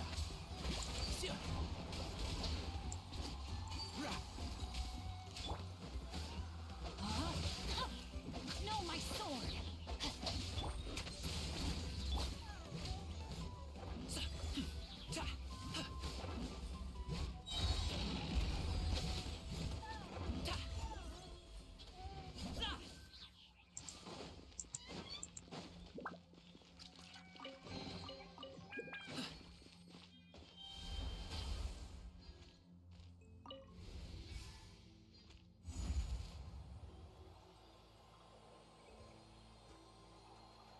Whoa, the place we need to go seems really high up.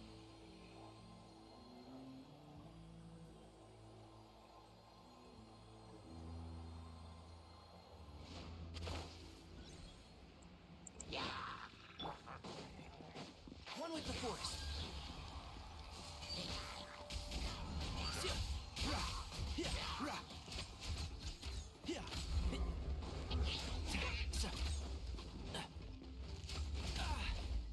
And shroud.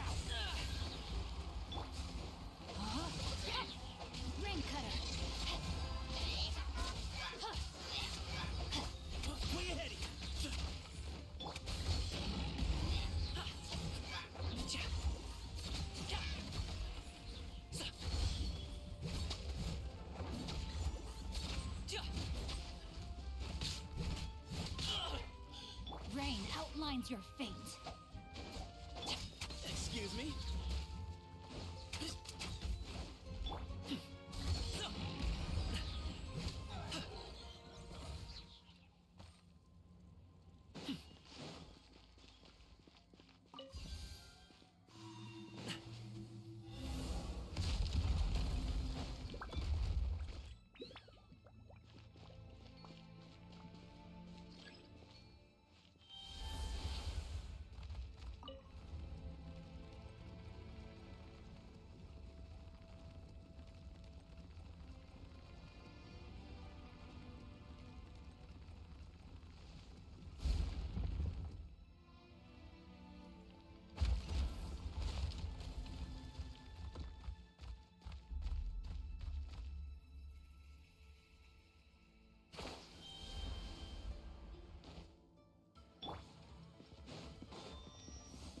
Keep up.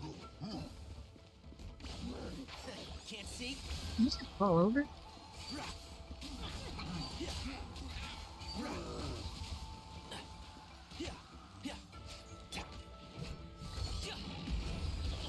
Hey, what gives? Way ahead of you. Congratulations!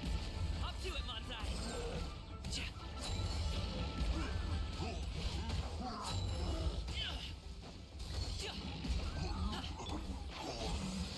I hear everything.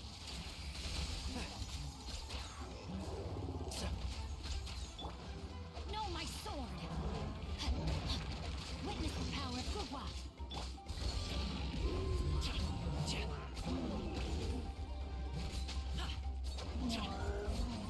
Alley-oop. Mighty mythical beast.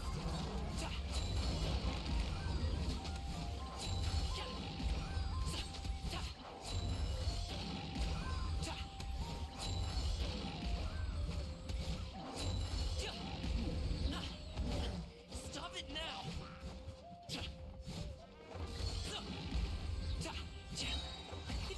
Many happy.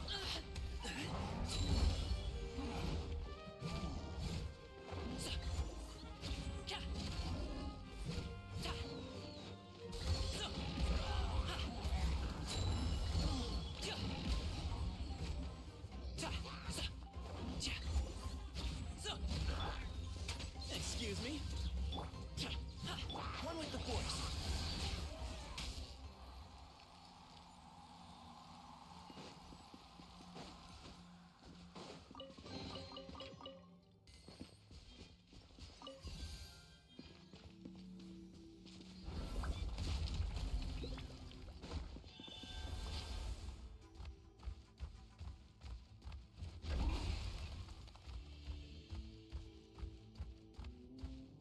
This is the final stretch. We just need to climb up, and we'll be there.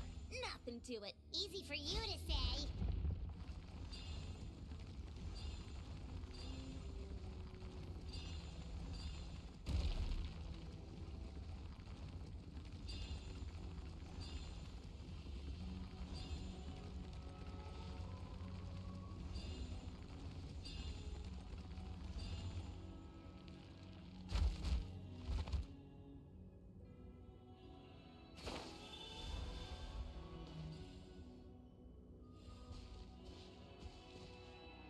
This must be the entrance the Pyro Archon told us about.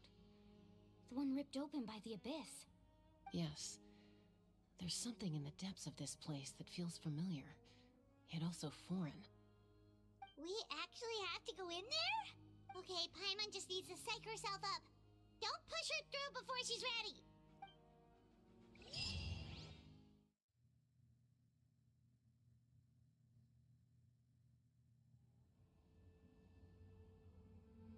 Hey! You don't have to drag Paimon! You're pulling too hard! Looks like we made it.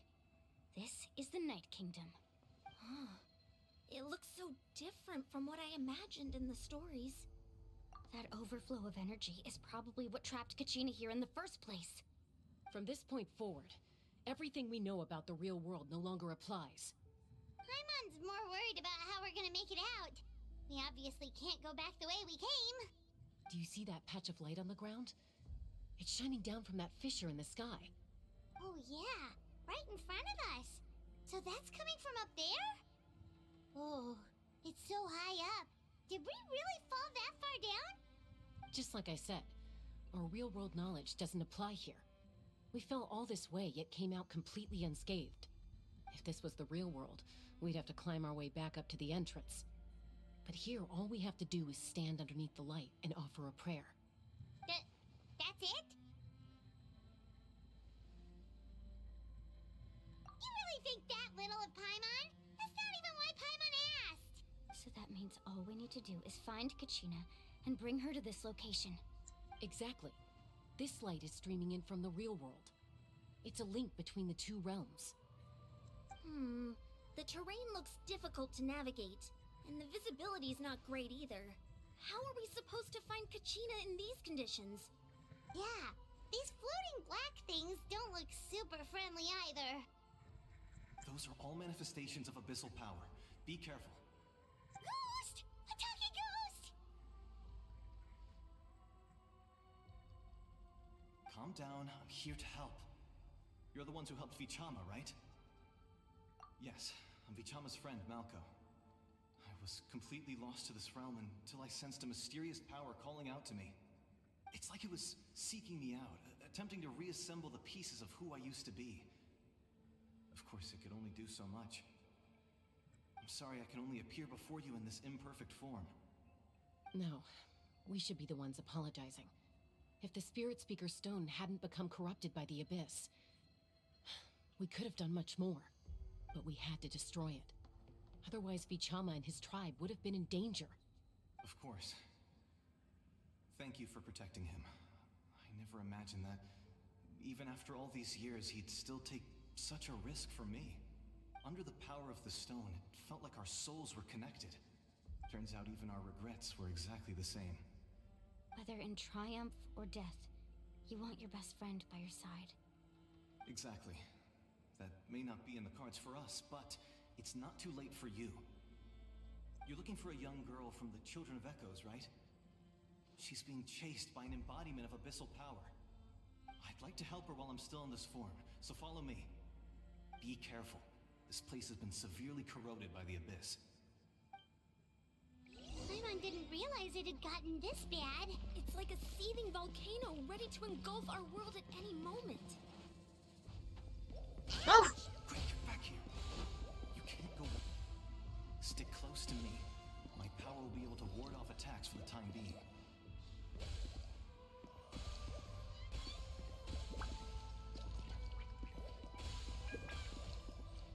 We won't be able to keep this up. Let's try another route. This way.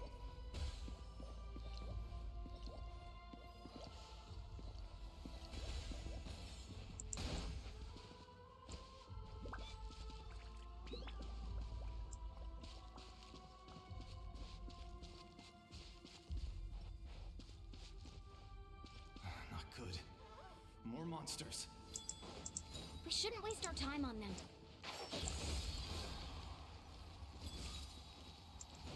So I guess we got it. Give me some space.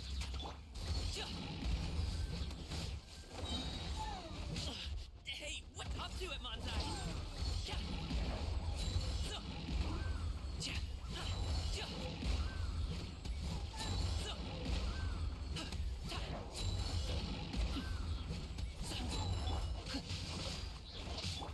Excuse me.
Did you hear that? What? Never mind. It was probably just my imagination. Don't scare Paimon like that! I heard it too. It was a voice from the abyss. What did it say? Doesn't matter. It certainly doesn't harbor good intentions.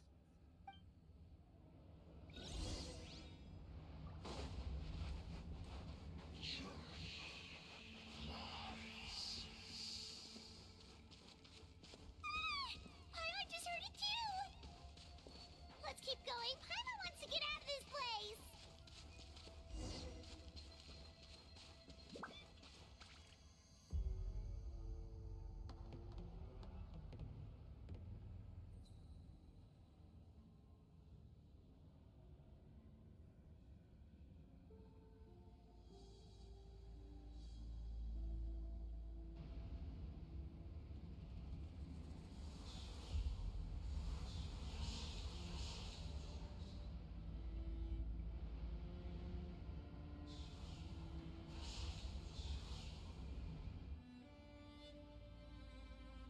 We're here, Kachina! Milani? You made it! Looks like our reunion will have to wait until we take care of these monsters. Good idea. Let's go!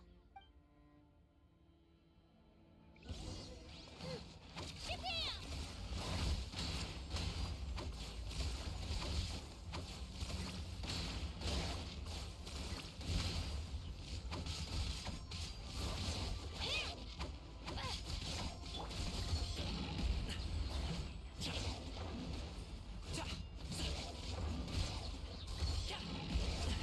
The feeling's mutual.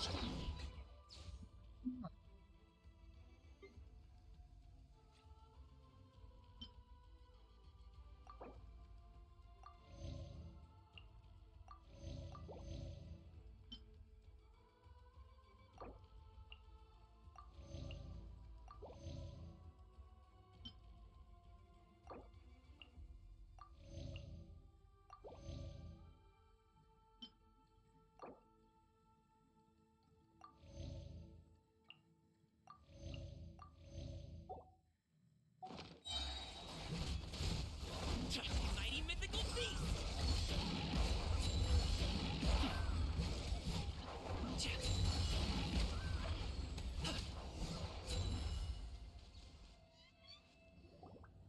You're here! You're finally here! Thank you so much! That monster can appear from anywhere. It almost caught me a bunch of times. The Wyap's power helped keep me hidden, so I just tried to stay out of sight until you got here. Had a girl. You did so well. And most importantly, you weren't hurt. Should we start heading back then? Actually, I have a request.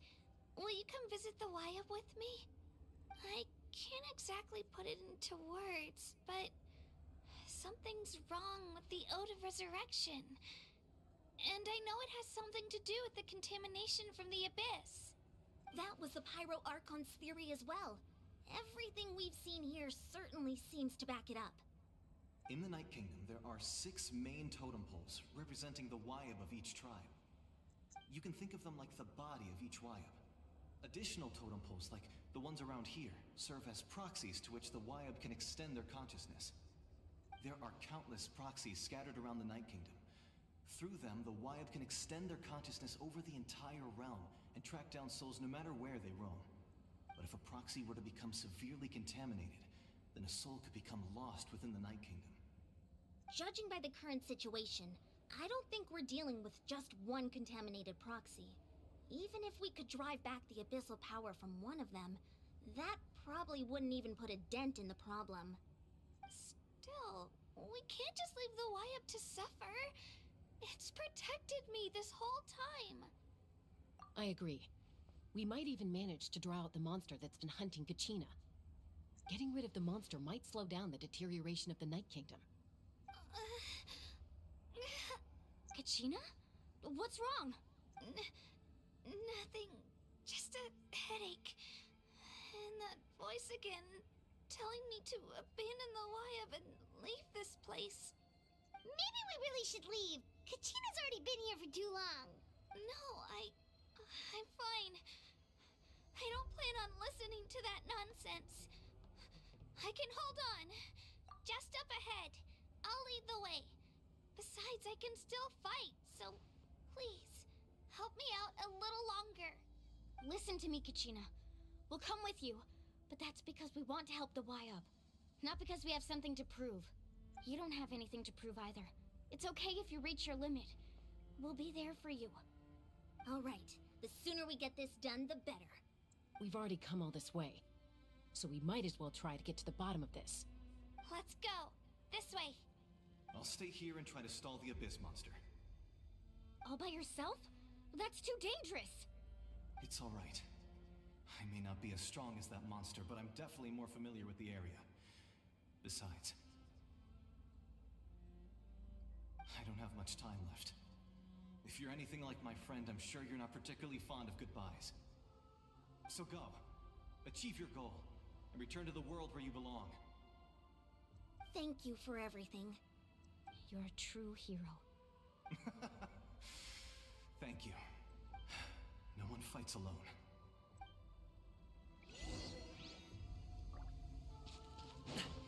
Does your head still hurt? Let me help you walk. I'm fine. You should know I'm made of stronger stuff than that.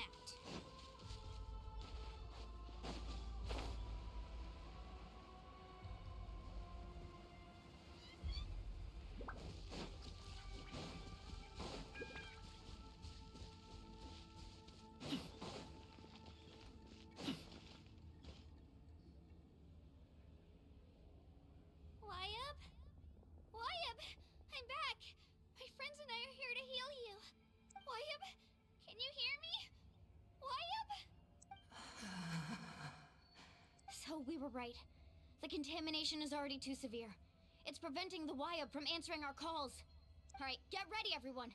Time to purge the abyssal energy from this place. Careful. We've got company.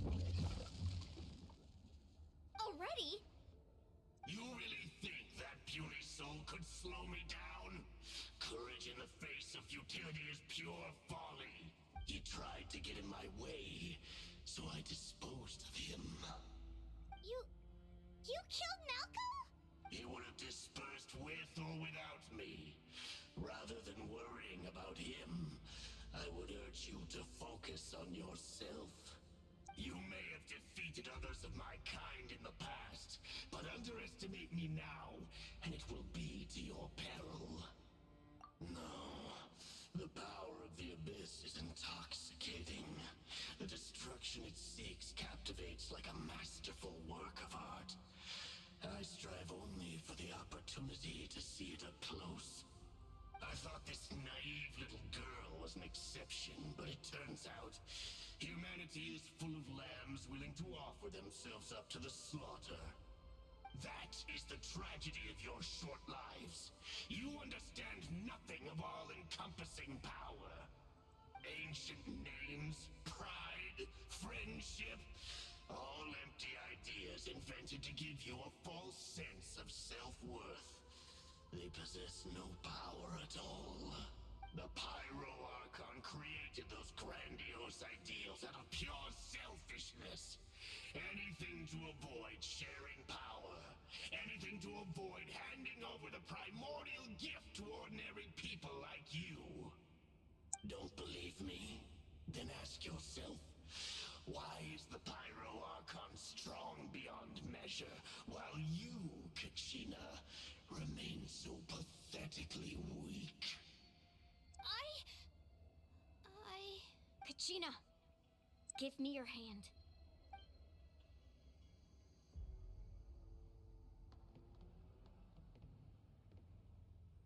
Feel that? I'm right here next to you. Thanks, Moalani. You're right. I have nothing to fear, because I'm not alone anymore. You're right. Maybe comforting ideals don't have any power, but you also couldn't be more wrong. You've never had to work for your own strength, so you will never understand the true source of our power. What? The courage we have to stand before you and not back down? It comes from our friendship. The power lies not in the ideal itself, but in our commitment to upholding that ideal, and in our decision to stand together and fight! Well said! Let's go, Kachina. It shouldn't take more than 2 of us to handle an enemy like this. Sorry in advance, but you deserve what's coming to you! There aren't many in Natlan who can beat us when we're together. It's time he got a taste of that kind of power. From the ashes, Carving blade! Check this out! That's the launch!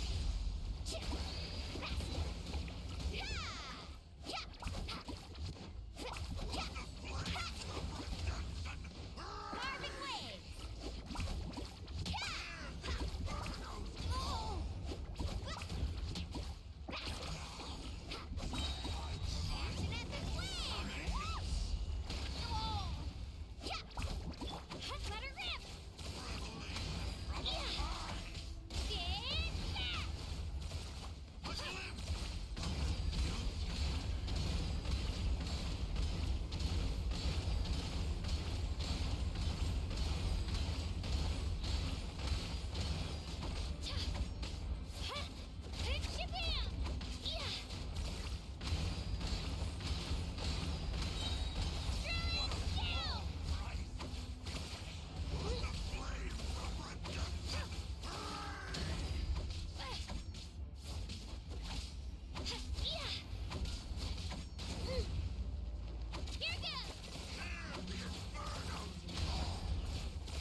That's what he gets for underestimating you two.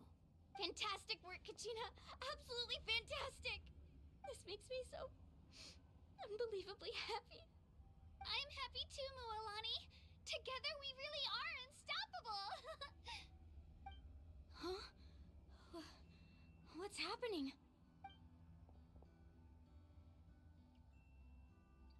My ancient name is glowing?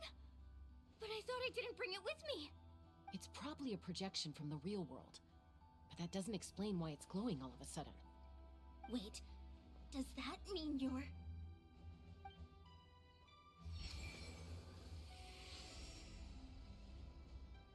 That was a bold move, diving headfirst into the fire to save your friend, especially in a place so overrun with abyssal corruption.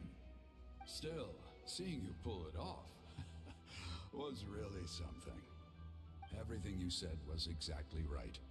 As isolated individuals, we stand no chance against the power of the Abyss. It took years' worth of scars and lots of unnecessary suffering for me to understand that for myself. The Pyro Archon's plan will unite us as one. Everyone has a part to play.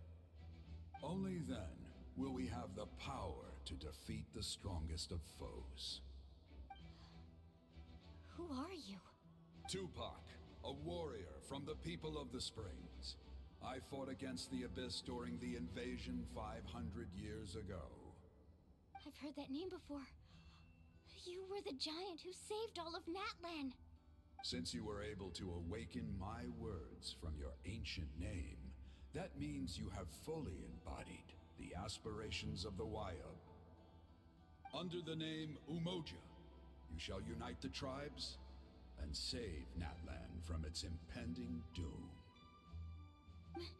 Me? As long as blood still runs through your veins, even the tiniest spark of steel against stone can ignite a flame. Its blaze will become one with our vision for Natlan. Even amid everlasting darkness, our bonds remain eternal.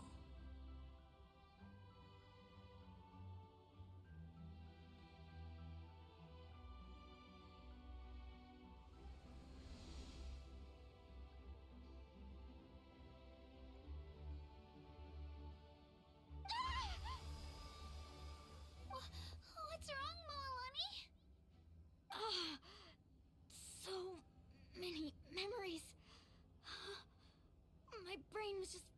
shattered with everything he once knew. So that's what happened. What do you mean? Did you just figure something out? 500 years ago, they foresaw the very crisis we're facing now. Efforts to save Natlan started all the way back then. We can go over the details once we get back. We shouldn't linger here longer than we have to. I know bits and pieces, but I had no idea Mualani was also part of the plan. This sounds like something that's going to need a lot of explaining. Let's focus on saving the Wyatt first.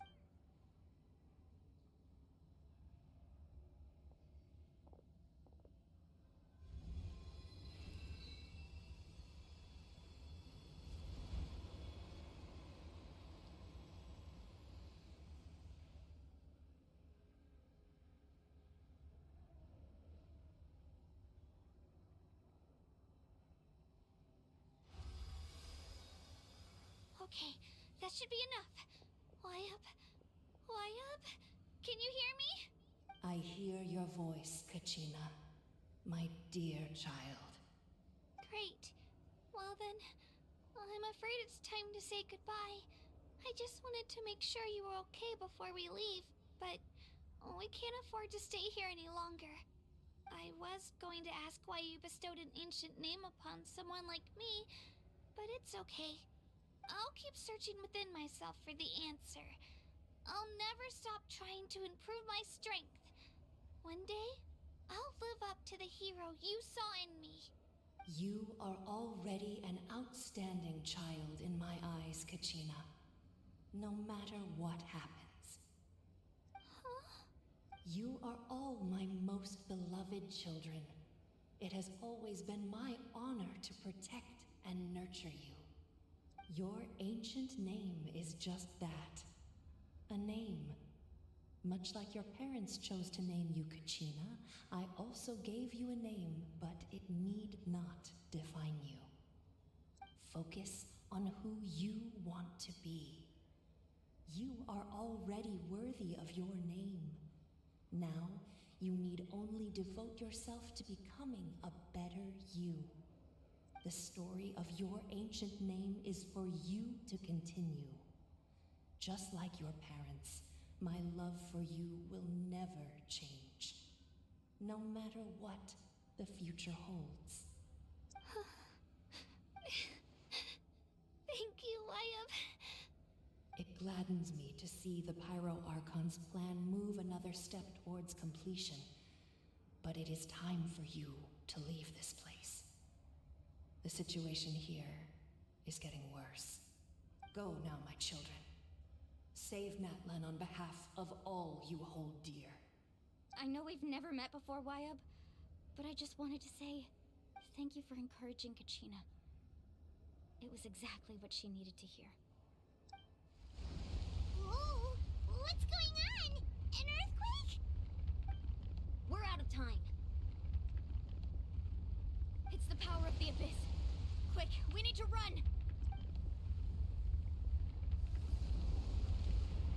It's a Seelie! The Seelie opened the way for us!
You've done well. Now come home.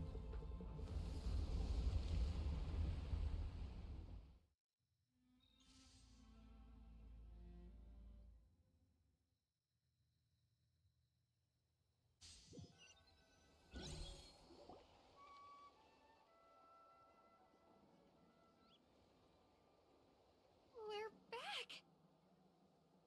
The Pyro Archon saved us. But she's not here. Yeah, didn't she say she used it all up? She's still in the speaker's chamber. What we saw in the Night Kingdom was just her consciousness. So you're saying her consciousness did all that? Every great display of power comes at a price. You must feel terrible, Kachina. Just hold on. We'll get you to a doctor soon. Let's get back to the stadium. The Pyro Archon said she'd have a doctor waiting for us. I recommend getting a full checkup, just to make sure no damage gets left behind. Paimon feels okay. What about you, Traveler? Right. You always seem to do pretty well against the Abyss. Let's get going. We need to share what we learned in the Night Kingdom as well. Right. The Wyatt mentioned something about the Pyro Archon's plan. What is it exactly? I'll let her explain everything. We're all a part of the plan now. Every move we make from here on out will decide Natlan's ultimate fate.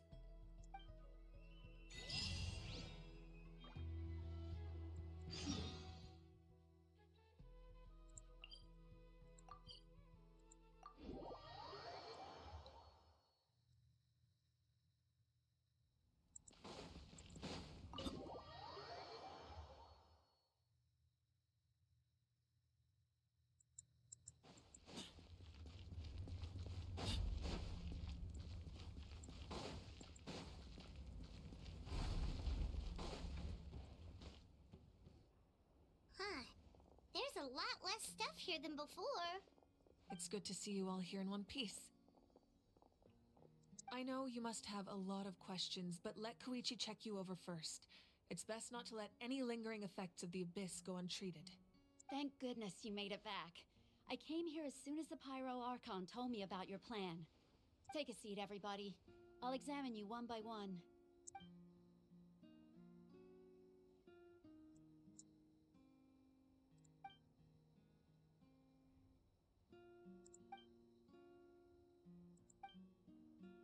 All right, that should do it for now.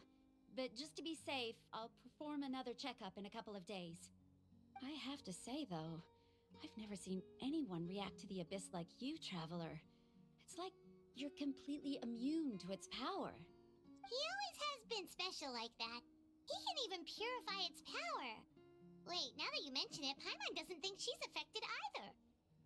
Given the current situation, that ability will likely play a great role in the events to come. Of course. I still have patients to see, so I'll head out. Thank you, Koichi. All right, all right. We might not see eye to eye, but we both had good intentions. Just give it time. I'm sure we'll figure things out between us one day. Yeah.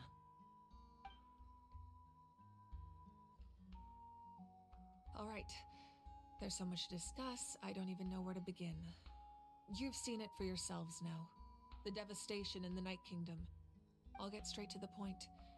Natlan is on the verge of destruction. It's very possible our nation has less than a year before total devastation. Huh? No. That can't be... That's right. But I've only ever disclosed that fact to the handful of people working with me to save this nation. Our looming destruction is not a recent development, but the inevitable conclusion of the disaster the Abyss initiated 500 years ago. Mulan told us a little bit about that. 500 years ago, all the nations of Teyvat were invaded by the Abyss. Unlike the other nations, Natlan never had stable and deep-rooted ley lines, so we suffered the worst of the invasion. The battle against the Abyss was exceedingly long and brutal.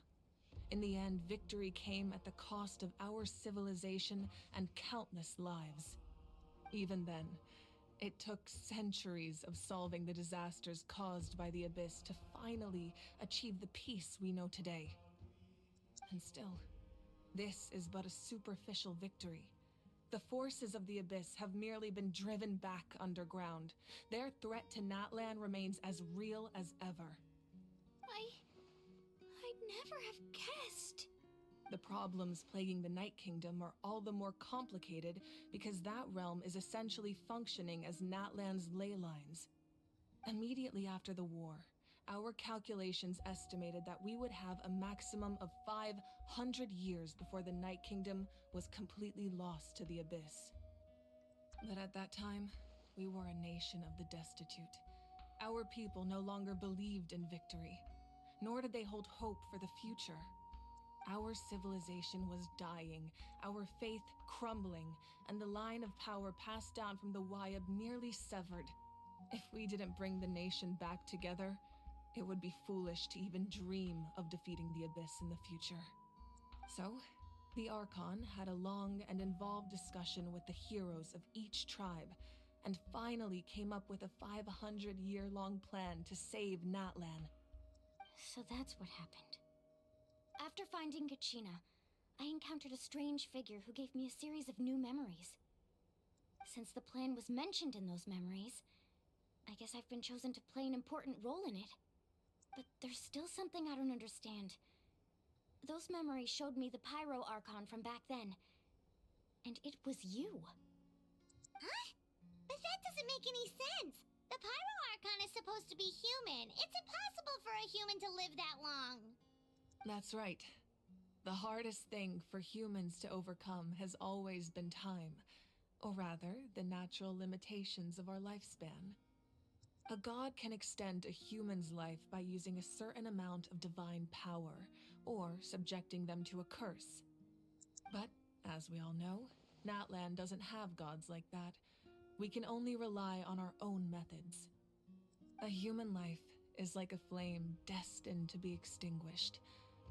500 years ago, I placed my life within the sacred flame. Only by dying before my time could I have the chance to wake up again. So, in other words, this is your second life? Yes. We only managed to defeat the Abyss all those years ago because the tribes came together as one. If the Natlan of the future was to have a fighting chance, the Pyro Archons that came after the war had to rebuild the decimated tribes. The goal was to reunite the people and restore the strength of each tribe's Wyab. Once a tribe was back to its full strength, the tribe's Wyab would select a hero, indicating the tribe was once again ready for war. The Chosen would then stand by my side in defense of our nation, just like great heroes of old 500 years ago. So that means I'm one of the Chosen? That's right. You bear the ancient name Umoja, the same one held by the hero from your tribe 500 years ago. It means unity. After your adventure in the Night Kingdom, I trust you've come to fully understand the meaning of that name. So in other words, you always knew who the Wyab were going to pick from each tribe? Yes. According to the plan, each tribe was supposed to have been fully restored by the time I awoke. But something went wrong along the way. The 6 heroes successfully inherited the ancient names from 500 years ago, but the intel regarding the plan wasn't passed on to them. Once again, it comes down to the deterioration of the Night Kingdom. Communication between the Sacred Flame and the Wyab has been blocked. Just like how the Ode of Resurrection failed to bring Kachina back. Exactly. It's just another tactic the Abyss is using against us. The Abyss may not possess intelligence, but its methods certainly aren't easy to counter. If we want to unblock that information from being passed on, my presence alone isn't enough. The ancient name-bearer must establish a greater connection to their name. So, I've tried my best to help them from the sidelines. Currently, Shalonen of the Children of Echoes, Kinich of the Scions of the Canopy, and Iansan of the Collective of Plenty have all been acknowledged by their names. During your adventure, you too earned the acknowledgement of your Wyab, Mualani. In the process, you gain the memories stored within your name. But we have less than a year! Yes, but we have no choice. We cannot start the plan until all the heroes have been gathered. That's also why I haven't been able to take action despite the urgency of the situation. But if you knew this whole time, why didn't you just tell me about my role in all this? Wouldn't that make everything go a lot faster? Perhaps, but the opposite could also be true. Knowing your destiny too early could mean failing to realize your full potential. Just like your determination to save Kachina, I hope your commitment to this endeavor comes from your own strength of will, rather than a sense of obligation. So I suppose you're not going to tell us who the final two heroes are then? That's right. Their time is yet to come. Putting pressure on them beforehand will only hinder their development. I can only trust in the judgment of the Wyab. I have never believed I could solve this crisis alone. In fact, it was precisely because I chose to trust and rely on others that we managed to get this far. Natlan's salvation lies not in its Archon or any singular individual, but in us all. You're quite perceptive, aren't you? I thought I might get away with avoiding the topic. Huh? Oh, right! All the stuff you stored here before, where did it all go? Even though I sacrificed my power, I still needed a contingency plan to ensure you would make it back from the Night Kingdom. After all, I was the one who allowed you to take that risk, and Mualani has an important role to play in my plan. In addition to their sentimental value, the items I stored here held a much more important purpose. Fuel. Fuel? Oh, so back then, that's why you... Yes. The stories embodied by those items are certainly important, but there's an even more significant trait they all share. Every item belonged to a hero of Natlan. Over time, they became imbued with a certain amount of contending fire from being carried in battle. On their own, each item's power is limited, but together, their combined effect can prove quite useful in a dire situation. By burning those items, I was able to activate the contending fire stored within them to open the boundary between the two worlds. It was a rather crude approach, so all their power was depleted in an instant, as you can see. But weren't they all precious treasures? What about their stories? That's exactly why I dragged you all here. No matter what, I never wanted the Pyro Archon to have to use that power. Oh, I'm so sorry. You have nothing to be sorry for. You all deserve my thanks, actually. If you hadn't saved the totem pole, that area of the Night Kingdom would have been forever lost to the Abyss. And then, it would only be a matter of time before the Children of Echoes was met with disaster.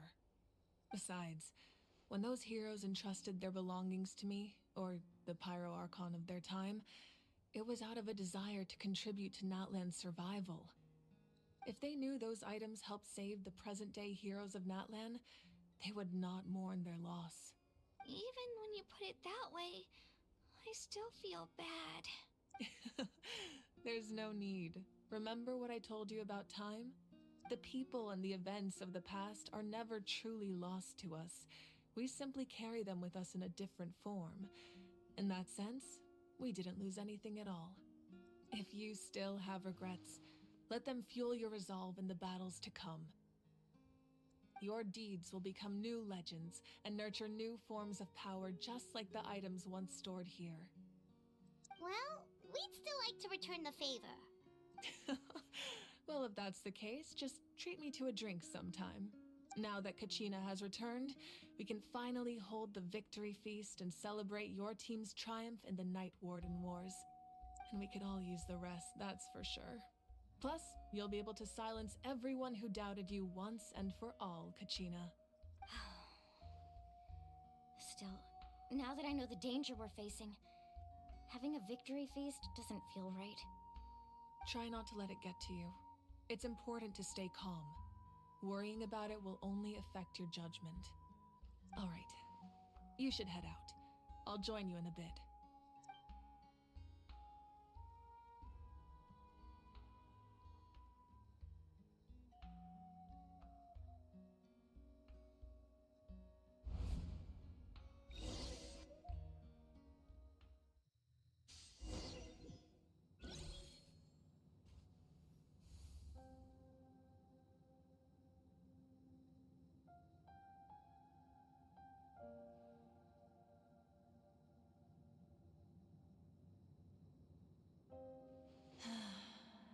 When I was young, I used to sit by the hot springs and listen to the stories of warriors from all over Natlan.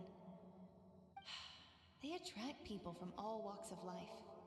Friends come easy here, no matter what tribe you're from. The people of the springs have never claimed the hot springs as their own private property. They are there to bring all hot spring buddies together. It's been really nice seeing the children of my tribe get older. It's helped me gradually understand the true value of the springs. I've witnessed their energy, their determination, their absolute passion for life. Even when they cause trouble, I never managed to hold on to my anger for long. It's unbelievable how quickly they worm their way back into my good graces. I'm certain Mualani will become a great warrior when she grows up. She possesses infinite potential. I can see it. One day, when I'm no longer in fighting form, I'll come here and tell stories to all the children, just like those warriors did for me. So, you better get busy, Pyro Archon, or I'll end up running out of stories.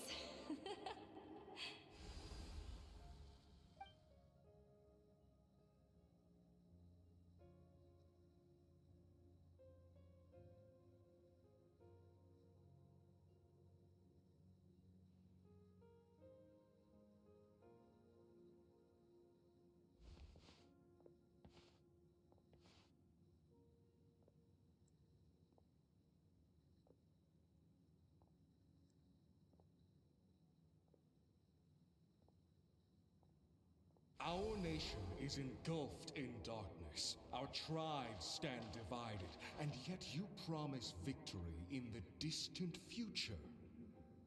The Abyss is a cunning enemy, one that I faced in battle many times. Were that not the case, I would never understand exercising this degree of caution. My rage will never know absolution, and my power will no longer aid you in victory. But you came to me because you knew you could convince me with just a single sentence. I understand your choice. The heroes of today will forge the path ahead with blood and fire. Just remember to earn us the victory we are owed. Otherwise, rest assured, I'll find a way to collect the debt. For Natlan.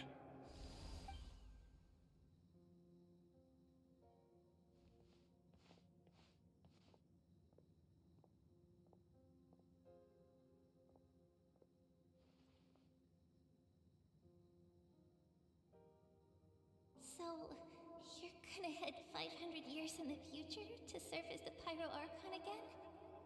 But what about the you from right now? You're just gonna die? You can't ask her those questions and expect her to answer, my dear. The decision is hers to make, and she deserves our support. We will do everything we can to rebuild the tribes. Don't you worry.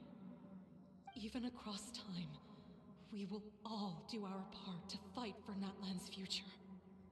Yeah, Mom's right. We'll always believe in you, sis.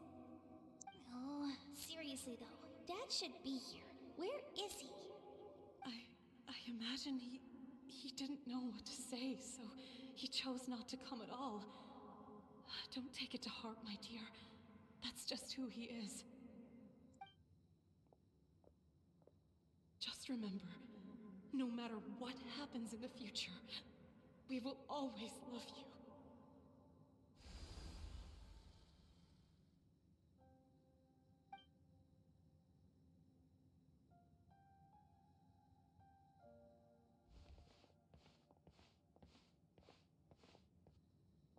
I'll come find you one day. I know I can't live that long, but I'll think of something. There has to be a way for us to meet again one day. If there's an answer out there somewhere, I'm gonna find it. So, don't forget about me.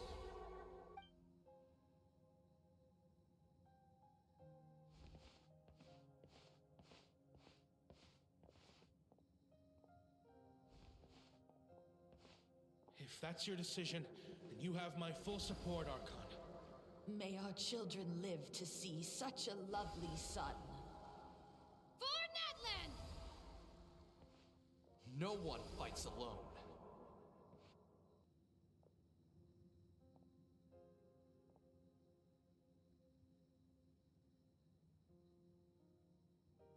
The rules are my legacy. They shall grant us the strength to overcome the next tragedy. War forged the 6 tribes, taught us how to fight, instilled in us what it means to love. Who will be the one to bring this to an end?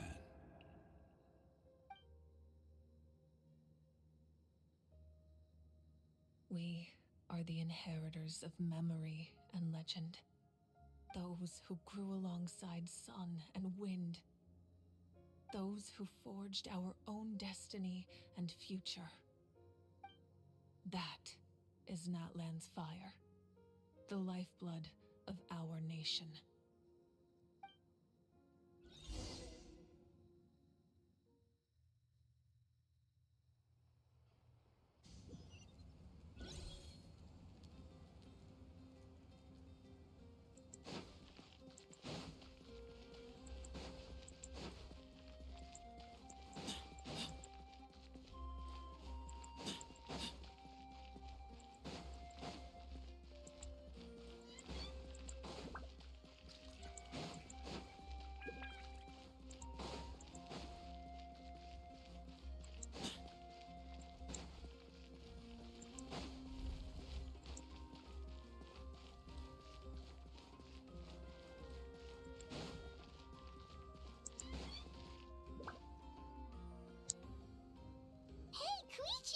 You here for the victory feast too?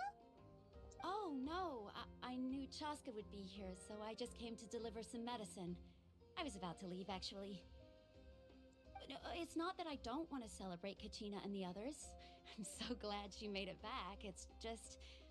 well, I'll make things awkward if I'm around my sister right now. Well, you two had a fight, so Paimon can understand. She didn't cause any trouble during your trip, right? Yeah, she was super helpful. She gave us a lot of useful information about the Abyss. That's good. That's all I needed to know. Is there a reason you asked?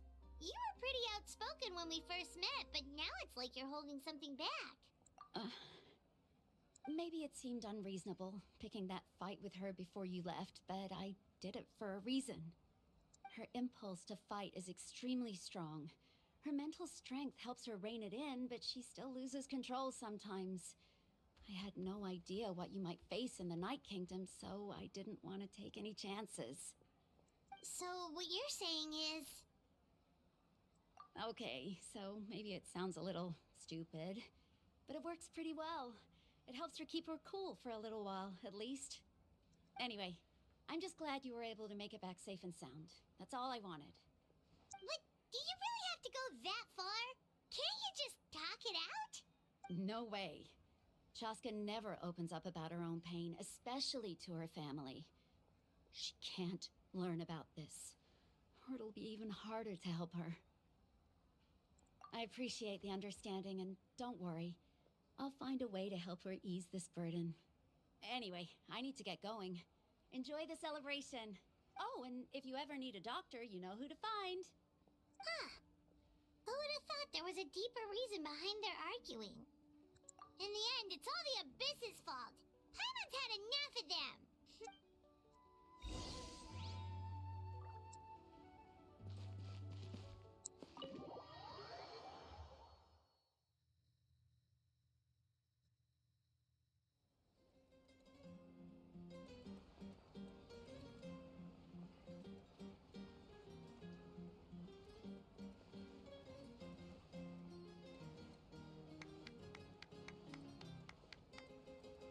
Let's give a huge round of applause to our brave young warrior, Kachina!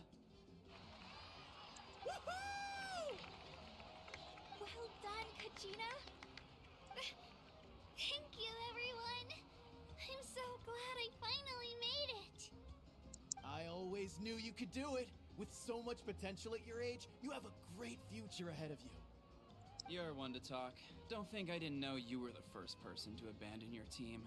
I'll be dealing with you when we get back. I had no choice. My friend invited me. I couldn't just say no. Oh, really? So you weren't just trying to get ahead in the first round? I wasn't, I swear. I just happened to find that bearer injured in the wild, so I stopped to bandage his wounds. When he insisted on repaying the favor, what was I supposed to do? I'm just one person. I figured Kachina would have no trouble replacing me. But the fact of the matter is that after your departure, everyone else started thinking about swapping teams too. I'm really sorry, Kachina. It was wrong of us to abandon you like that. It's amazing that you still made it all the way through to the Night Warden Wars. That's the highest honor. So, what about you guys? Did you make it far? Our team captain drank too much the night before the competition and turned up late to the stadium on the day. We got disqualified.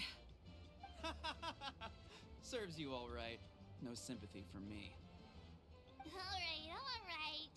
There's no need to be like that, Uncle Pakal. Dear friends, I'd like to say a few words.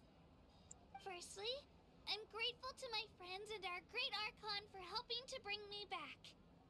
This traveler and his companion Paimon are some of the strongest people I've ever met.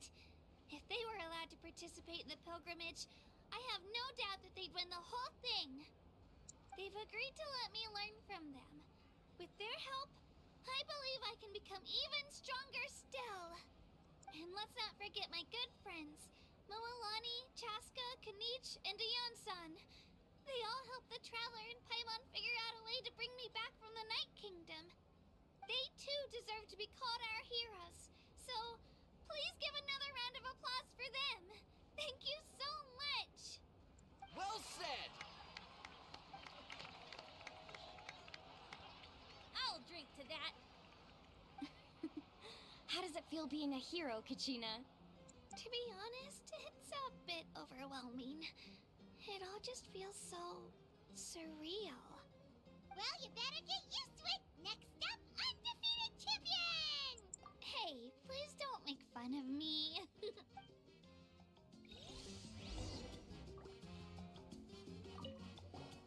My apologies. I knew more than I let on. Everything comes at a price, and most heroes aren't people who set out to become a hero.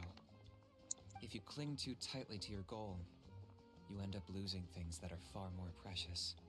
But in any case, we're now on the same page. I wonder how long before the two final heroes appear. From the Flower Feather Clan and the Masters of the Night Wind.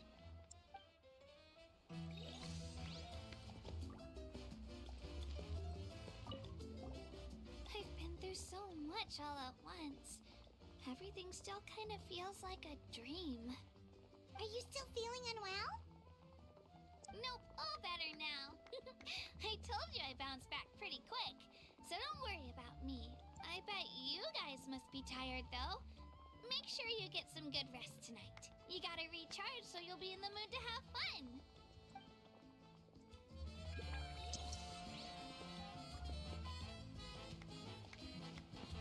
Is there anyone else? Use them too. Oh, wait, no. There is. It's rare to meet travelers as strong and brave as yourselves. I raise my glass to you.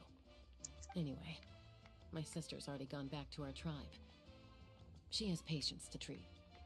Oh, we actually ran into her on the way here and, well, Paimon just thinks she really cares about you. Yeah, I'm planning on visiting home myself in a few days. To tell her and the rest of the family that they need to be extra careful.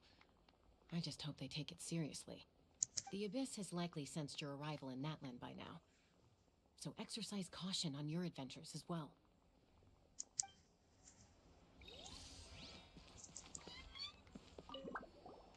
It cost us a lot, but we got Kachina back safely, and that's what matters. There'll be even tougher challenges coming our way in the days ahead, though. We'll have to train harder, make sure we're in peak condition. That includes you, Paimon. I can do a special one-off session to show you the ropes. Interested? Hey! thanks.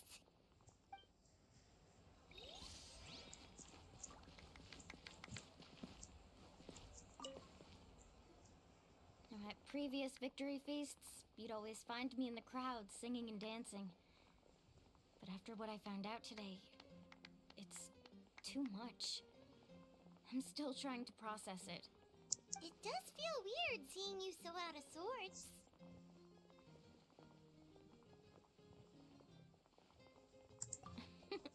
Is this another pearl of wisdom based on your adventuring experience? Well, Paimon agrees with the Traveler. Everyone's come together to celebrate Kachina's achievements. That's gotta be a first. You're right. Kachina looks really happy.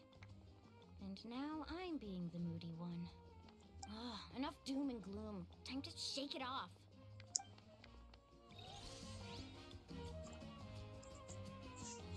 Did she go? Oh, there she is. Alright, Kachina. Let's party! I'm a little embarrassed. Don't be. Come on, you're the star of the show today. Whoa.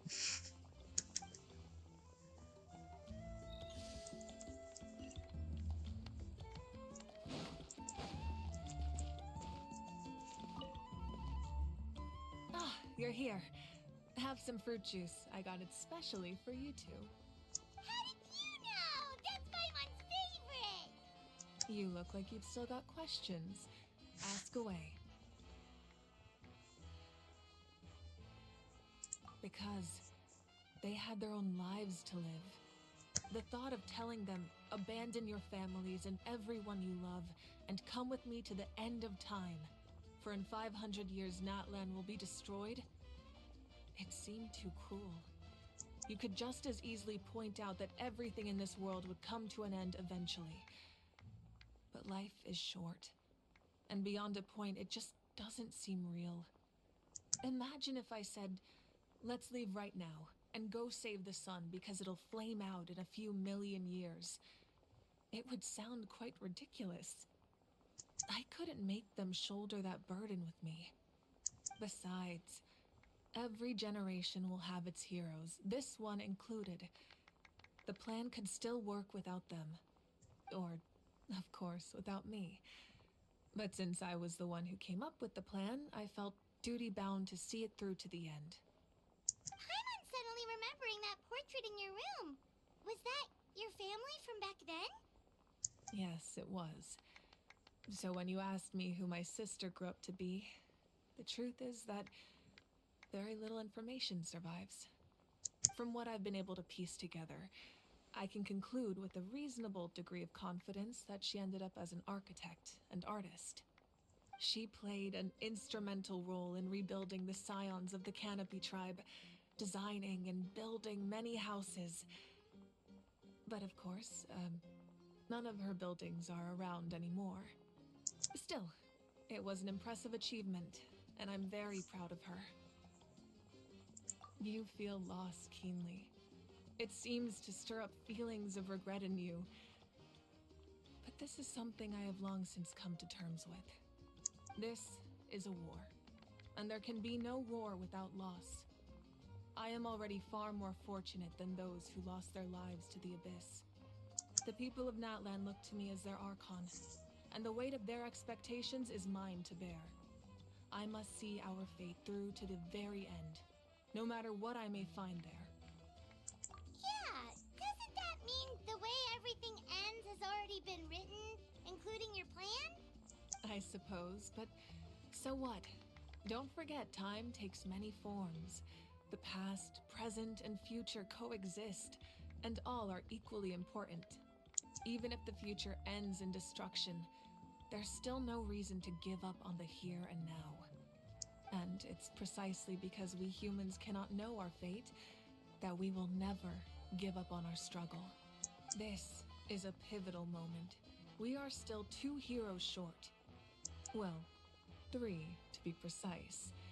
There's one further hero who I'm hoping to get on my side, whatever it takes.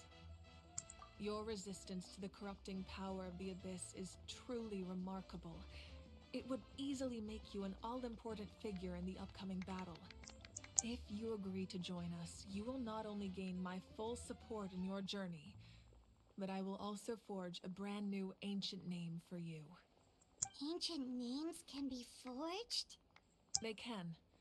Several strict conditions must be met, but if they couldn't be forged at all, then the number of them in circulation would have long dwindled to 0. Possessing an ancient name would mean that your adventures in Natlan are recorded in full. Your stories would be remembered by our people for all the years to come. The Ode of Resurrection may have temporarily lost its power, but still, take this as my personal guarantee that I shall never let you fall. Just like in the Night Kingdom, I will be there for you. That is a promise I will fulfill at all costs. This nation always honors its heroes. Yeah, we can't just ignore the situation here. Wonderful. Then I'll reach out to Shilonen right away. She's the one who will forge the name. We've never forged an ancient name for an Outlander before, but I trust she'll find a way.